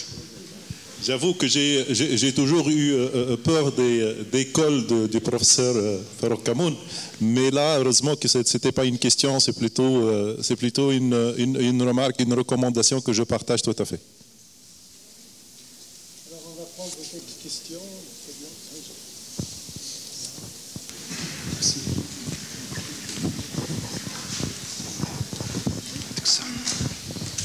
Bonjour, j'ai une question pour Monsieur Pascal. En fait, dans le choix que vous avez fait par rapport en fait à la transformation et la direction vers l'IoT, il y a un défi que j'aimerais en fait comprendre comment vous le gérez. En fait, vous avez fait le choix de connecter non seulement le produit, mais aussi l'outil qui crée le produit. C'est-à-dire les produits finaux que vous vendez et les machines dans vos usines qui créent le produit. Est-ce que les deux avancent avec la même vitesse ou vous priorisez plutôt en fait l'outil ou le produit? Comment vous gérez cette complexité? Non, c'est des choses qui sont majoritairement parallèles, parce que les objectifs sont différents. Hein.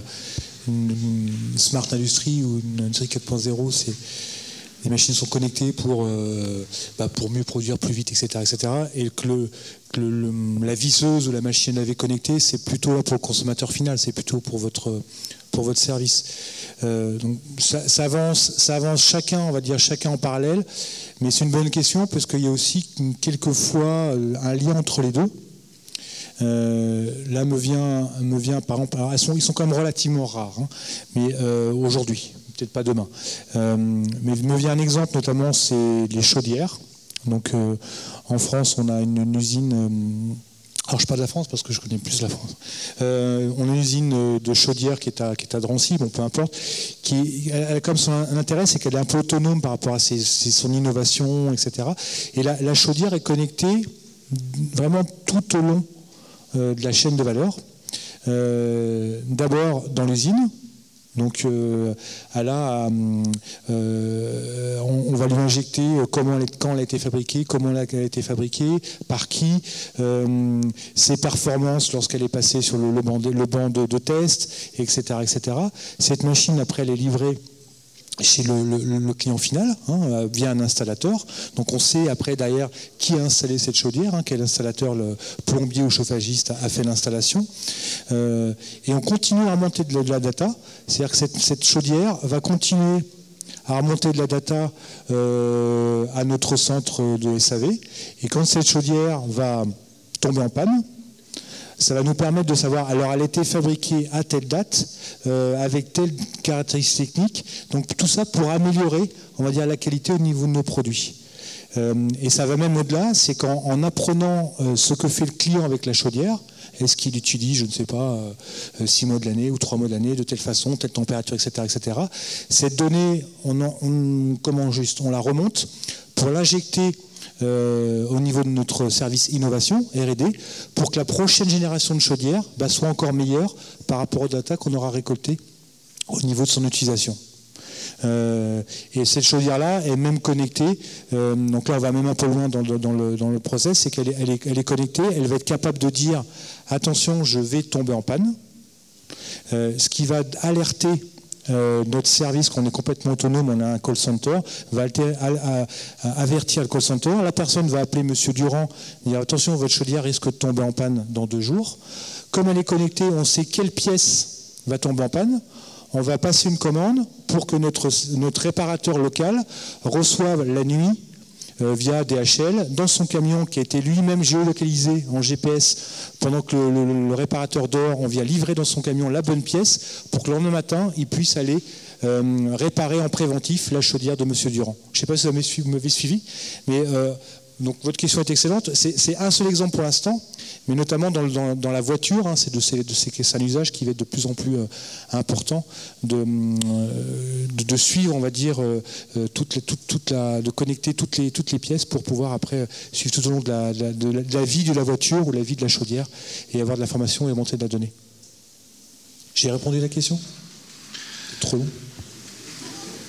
Alors, En fait, je vais reprendre de là où professeur Farouk a commencé. Donc, effectivement, aujourd'hui, les grandes entreprises, elles ont un rôle stimulant, catalyseur et de locomotive par rapport au domaine donc, de l'IoT d'une manière générale. Tout à l'heure, dans la présentation qui a été faite par Pascal, il y a un point qui a été soulevé, qui est très important. Donc Bosch a demandé des différents collaborateurs de prendre des risques. Parce qu'effectivement, il s'agit d'une nouvelle technologie et l'adoption forcément nécessite de sortir de la zone de confort habituelle, de l'approche déploiement Big Bang, grand constructeur, et essayer plutôt d'innover et aller petit à petit dans une logique agile. Alors, ma question, bien sûr, elle s'adresse à notre confrère donc, du groupe chimique et également c'est à offrir de l'ASTEG. Aujourd'hui, donc, est-ce que l'ASTEG et le groupe chimique, donc les deux, bon, parce que vous n'êtes que... J'aurais aimé poser la question également à la SONED, mais aujourd'hui, est-ce que vous pensez que vous allez assumer, je dis bien assumer, votre rôle naturel de grandes entreprises qui a une double mission? Donc première mission déjà, utiliser l'IoT pour optimiser plus votre rentabilité et tirer profit de tout ce qui est retour sur investissement 1. Deuxièmement, également, donc être un acteur positif pour aider donc tout cet écosystème national donc formidable à se développer.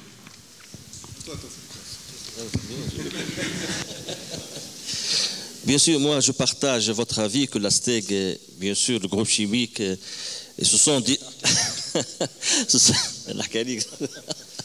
ce sont des locomotives pour moi. Ce sont des locomotives de l'industrie et de l'économie tunisienne. Bien sûr, les deux doivent prendre leurs responsabilités et doivent donner l'exemple dans ce sens. Et ils doivent piloter des projets, surtout dans le domaine de l'IoT. Moi, je partage avec vous cet avis. Ben, c'est bien si vous partagez ça, mais moi je suis toujours réaliste, je ne suis pas pessimiste, je suis réaliste. Je vous invite à nous joindre dans un mois à un événement donc, qui va être organisé par le club DSI Tunisie et qui va débattre des problématiques des DSI publics. Moi j'aurais aimé avoir un panéliste qui représente quelque part l'industrie privée. Ça aurait pu être certainement beaucoup plus, on n'a pas pensé à ça, je ne sais pas pourquoi, mais ça aurait pu donner une valeur ajoutée. Il suffit de dire que je peux lancer tout de suite un cahier de charge, un appel d'offres, justement pour la mise en place, donc de la technologie IoT de bout en bout même, et c'est pour ça que tout à l'heure j'ai salué les efforts de BD donc qui certainement, très prochainement, vont proposer des solutions de bout en bout, parce que c'est ça ce qu'il nous faut justement, surtout dans le public, parce que la procédure d'acquisition, la procédure d'appel d'offres, elle est vraiment, disons, extraordinaire dans le mauvais sens. Et ben voilà, si je sors avec un appel d'offres aujourd'hui, j'aurai le produit dans 2 ans. Et dans 2 ans, je ne sais pas si l'IoT va être toujours IoT ou IoT à la puissance N. Encore une fois, j'essaie d'être réaliste, justement pour attirer l'attention de tout le monde, que dans les entreprises publiques et dans la fonction publique, et je sais ce que je dis, on ne peut plus continuer à acheter des tables ou des verres ou des bouteilles d'eau comme acheter des solutions IT. Et là, il y aura un grand débat le 24 mai, Inch'Allah, avec le club DSI, donc en collaboration avec le ministère, et on va essayer quand même de sortir avec quelques recommandations pour résoudre cette problématique énorme. Oui, bonjour. On m'a demandé de me présenter, donc je m'appelle Yazid Abella, je suis chef d'entreprise donc dans le domaine IT. Je suis présent en France, en Algérie et maintenant en Tunisie. Donc j'ai une question pour Mohamed Bessa par rapport au positionnement en fait entre l'ERP et les objets connectés, en fait l'IoT. Alors je ne sais pas si je dois la présenter à Mohamed ou à M. Trigui, puisqu'il n'a pas accepté ma question tout à l'heure. Donc c'était un petit clin d'œil en fait tout à l'heure par rapport à BD en fait. Donc ma question elle est la suivante. Les ERP et l'IoT, vous avez dit quelque chose d'intéressant parce que c'est vrai que les entreprises étaient focalisées sur les ERP ces dernières années. Vous avez dit que maintenant, effectivement, dans le schéma directeur, on voit de plus en plus l'IoT apparaître. Ça veut dire quoi? Ça veut dire, est-ce que c'est au détriment des ERP? C'est-à-dire qu'est-ce que les entreprises délaissent en fait les ERP? Ou alors est-ce que c'est une répartition? Est-ce qu'il y a une priorisation entre l'IoT? Est-ce que l'IoT est plus important que l'ERP ou pas? Et puis ensuite, je dirais à M. Trigui que je viendrai avec plaisir dans votre association aussi de DSI. Ça m'intéresse. J'essaierai d'apporter des éléments de réponse. En fait, aujourd'hui, dans le monde des éditeurs des ERP, déjà, dans la conception même des nouveaux ERP, une nouvelle génération d'ERP, il intègre l'IoT. Donc, vous connaissez sans doute très bien les ERP, ils sont modulaires dans leur structure. Et aujourd'hui, avec l'avènement du temps réel, avec l'avènement des IoT, les modules font toujours appel ils s'intègrent parfaitement avec la technologie IoT et donc forcément il n'y a pas une séparation entre les deux problématiques, mais il y a une prise en compte de l'IoT dans la conception des modèles, des solutions ERP et aussi dans les besoins. C'est-à-dire que ces sociétés qui sont souvent à la pointe de la technologie sont à l'écoute du marché. Ils ont très rapidement compris que les IoT aujourd'hui ça devient un besoin qui est exprimé par l'ensemble des sociétés, notamment de la société Bosch, et du coup il faut avoir des ERP qui intègrent l'IoT dans leur architecture. Il y a beaucoup d'architectures qui aujourd'hui font appel à l'IoT dans ce qu'on appelle les architectures data-centric, et qui intègrent les informations en provenance des IoT dans le système d'information pour impacter l'ensemble des processus couverts par les ERP. Donc il y a une intégration aujourd'hui entre le monde des ERP, entre la technologie de l'IoT, entre le décisionnel, la big data et la visualisation, tout ça pour créer de nouveaux systèmes que nous, chez Business Decision, on appelle des systèmes encore une fois data-centric, orientés sur les données, parce qu'à partir des données qu'on crée la valeur.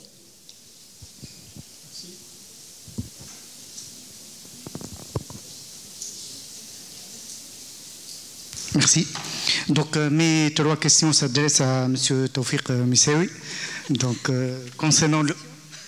Non, ce sont des trois petites questions. Donc, la première concernant la mise en place du Smart Grid, donc, qui sera mis en place prochainement, Inch'Allah.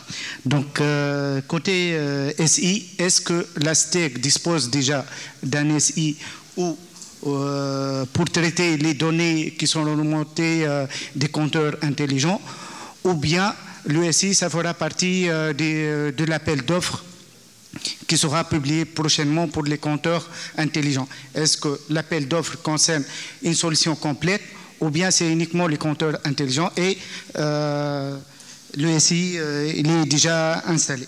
Sinon, ma deuxième question concernant la technologie de remontée des données des compteurs, est-ce que ça sera des données qui seront remontées via le réseau télécom à travers 3G, 4G, l'IoT, ou bien ça sera des données qui seront remontées par le réseau STEC, donc la technologie CPR.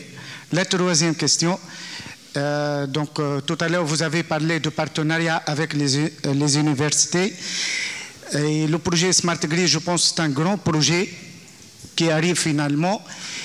Qu'est-ce que vous allez faire pour encourager les sociétés tunisiennes pour participer à ce projet? Parce que c'est un grand projet et je pense que les sociétés tunisiennes actuellement ne sont pas capables pour répondre à ce projet seules. Donc, la STEC, quels sont les mécanismes qui seront adoptés par la STEC pour encourager les boîtes tunisiennes? Et merci. Merci. Vraiment, ce sont des questions pertinentes. La première question concernant le système d'information, c'est vrai, au niveau de notre système d'information, nous ne sommes pas prêts pour adapter le Smart Grid. Donc, à cet effet, nous sommes en train de faire le schéma directeur système d'information et on va lancer bientôt un appel d'offres pour lancer des projets concernant le système d'information. Et aussi, il y a beaucoup de volets. Il y a le volet, comme vous l'avez dit, il y a le volet système d'information clientèle qui doit être prêt. Il y a le volet asset management qui doit être prêt et qu'on n'a pas encore. Le GIS aussi, on n'a pas encore le GIS, donc on doit le préparer. Et le côté, comme j'ai dit tout à l'heure, big data et analytique aussi doit être prêt. Mais ce sera un appel d'offres à part l'appel d'offres du Smart Grid. Mais, bon, concernant la deuxième question, la technologie, bon, nous avons entamé des discussions au sein de la STEC. Est-ce qu'on va être dépendant des fournisseurs comme Orange ou la Télécom bon, nous pensons qu'on ne va pas dans ce choix. Et on va peut-être utiliser le réseau de la STEC. Quel est le protocole qui va être utilisé? Est-ce que ce sera le PLC ou d'autres protocoles? Nous ne le savons pas encore. Donc maintenant, il faut ma feuille de route qui est en train d'être élaborée, qui va donner ses fruits à la fin de l'année. Deuxième question.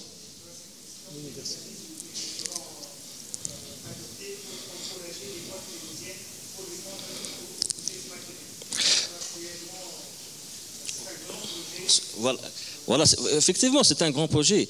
Mais comme vous le savez, le Smart Grid touche beaucoup de domaines.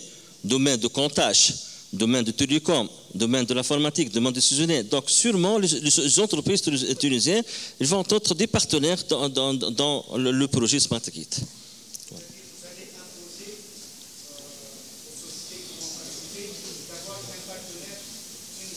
Ça, je ne peux pas vous répondre, mais je pense que oui.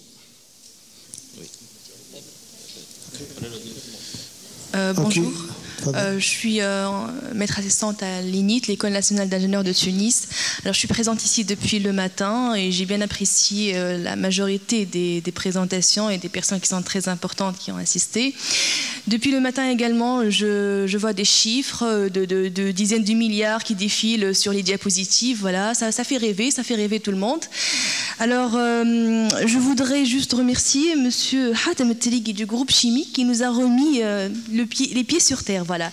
Parce que son intervention, il vient quand même de relier, parce que depuis le matin, c'était IoT Qatar, IoT France, et là c'est IoT Tunisie. C'est la première fois que j'entends le mot Tunisie dans cette intervention.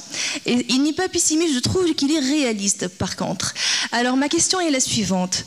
En tant que chercheur, académicienne également, parce que je travaille dans un laboratoire de recherche, je suis très contente que les grandes entreprises telles que Soned, Steg, malheureusement qu'il n'y a pas du privé, donc là ma question elle est vers les publics, voilà.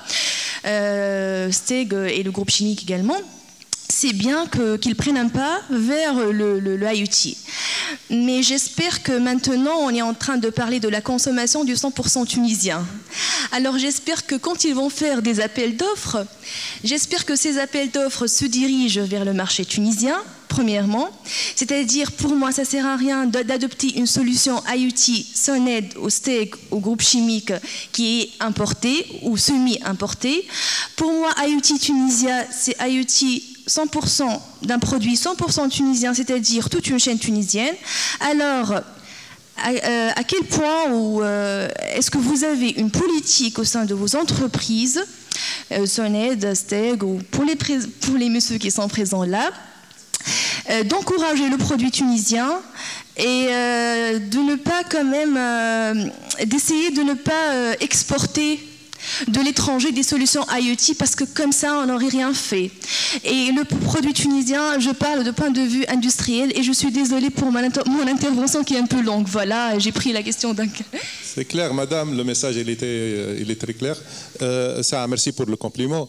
Mais bon, effectivement, je peux pas vraiment être affirmatif là-dessus, parce qu'il y a encore une fois la réglementation, et la réglementation nous oblige, déjà, je sais pas, la dernière version ou l'avant-dernière, on ne peut plus justement sortir avec des appels d'offres nationaux. D'accord, on est obligé de sortir avec des appels d'offres, là où tout le monde peut soumissionner. Ceci dit, nous avons toujours la possibilité d'ajouter des articles pour dire qu'il faut qu'il y ait des entreprises tunisiennes, au moins dans la partie sous-traitance et tout ça, d'accord? Mais là, je vous renvoie la balle, pas à vous, mais aux fournisseurs qui sont là.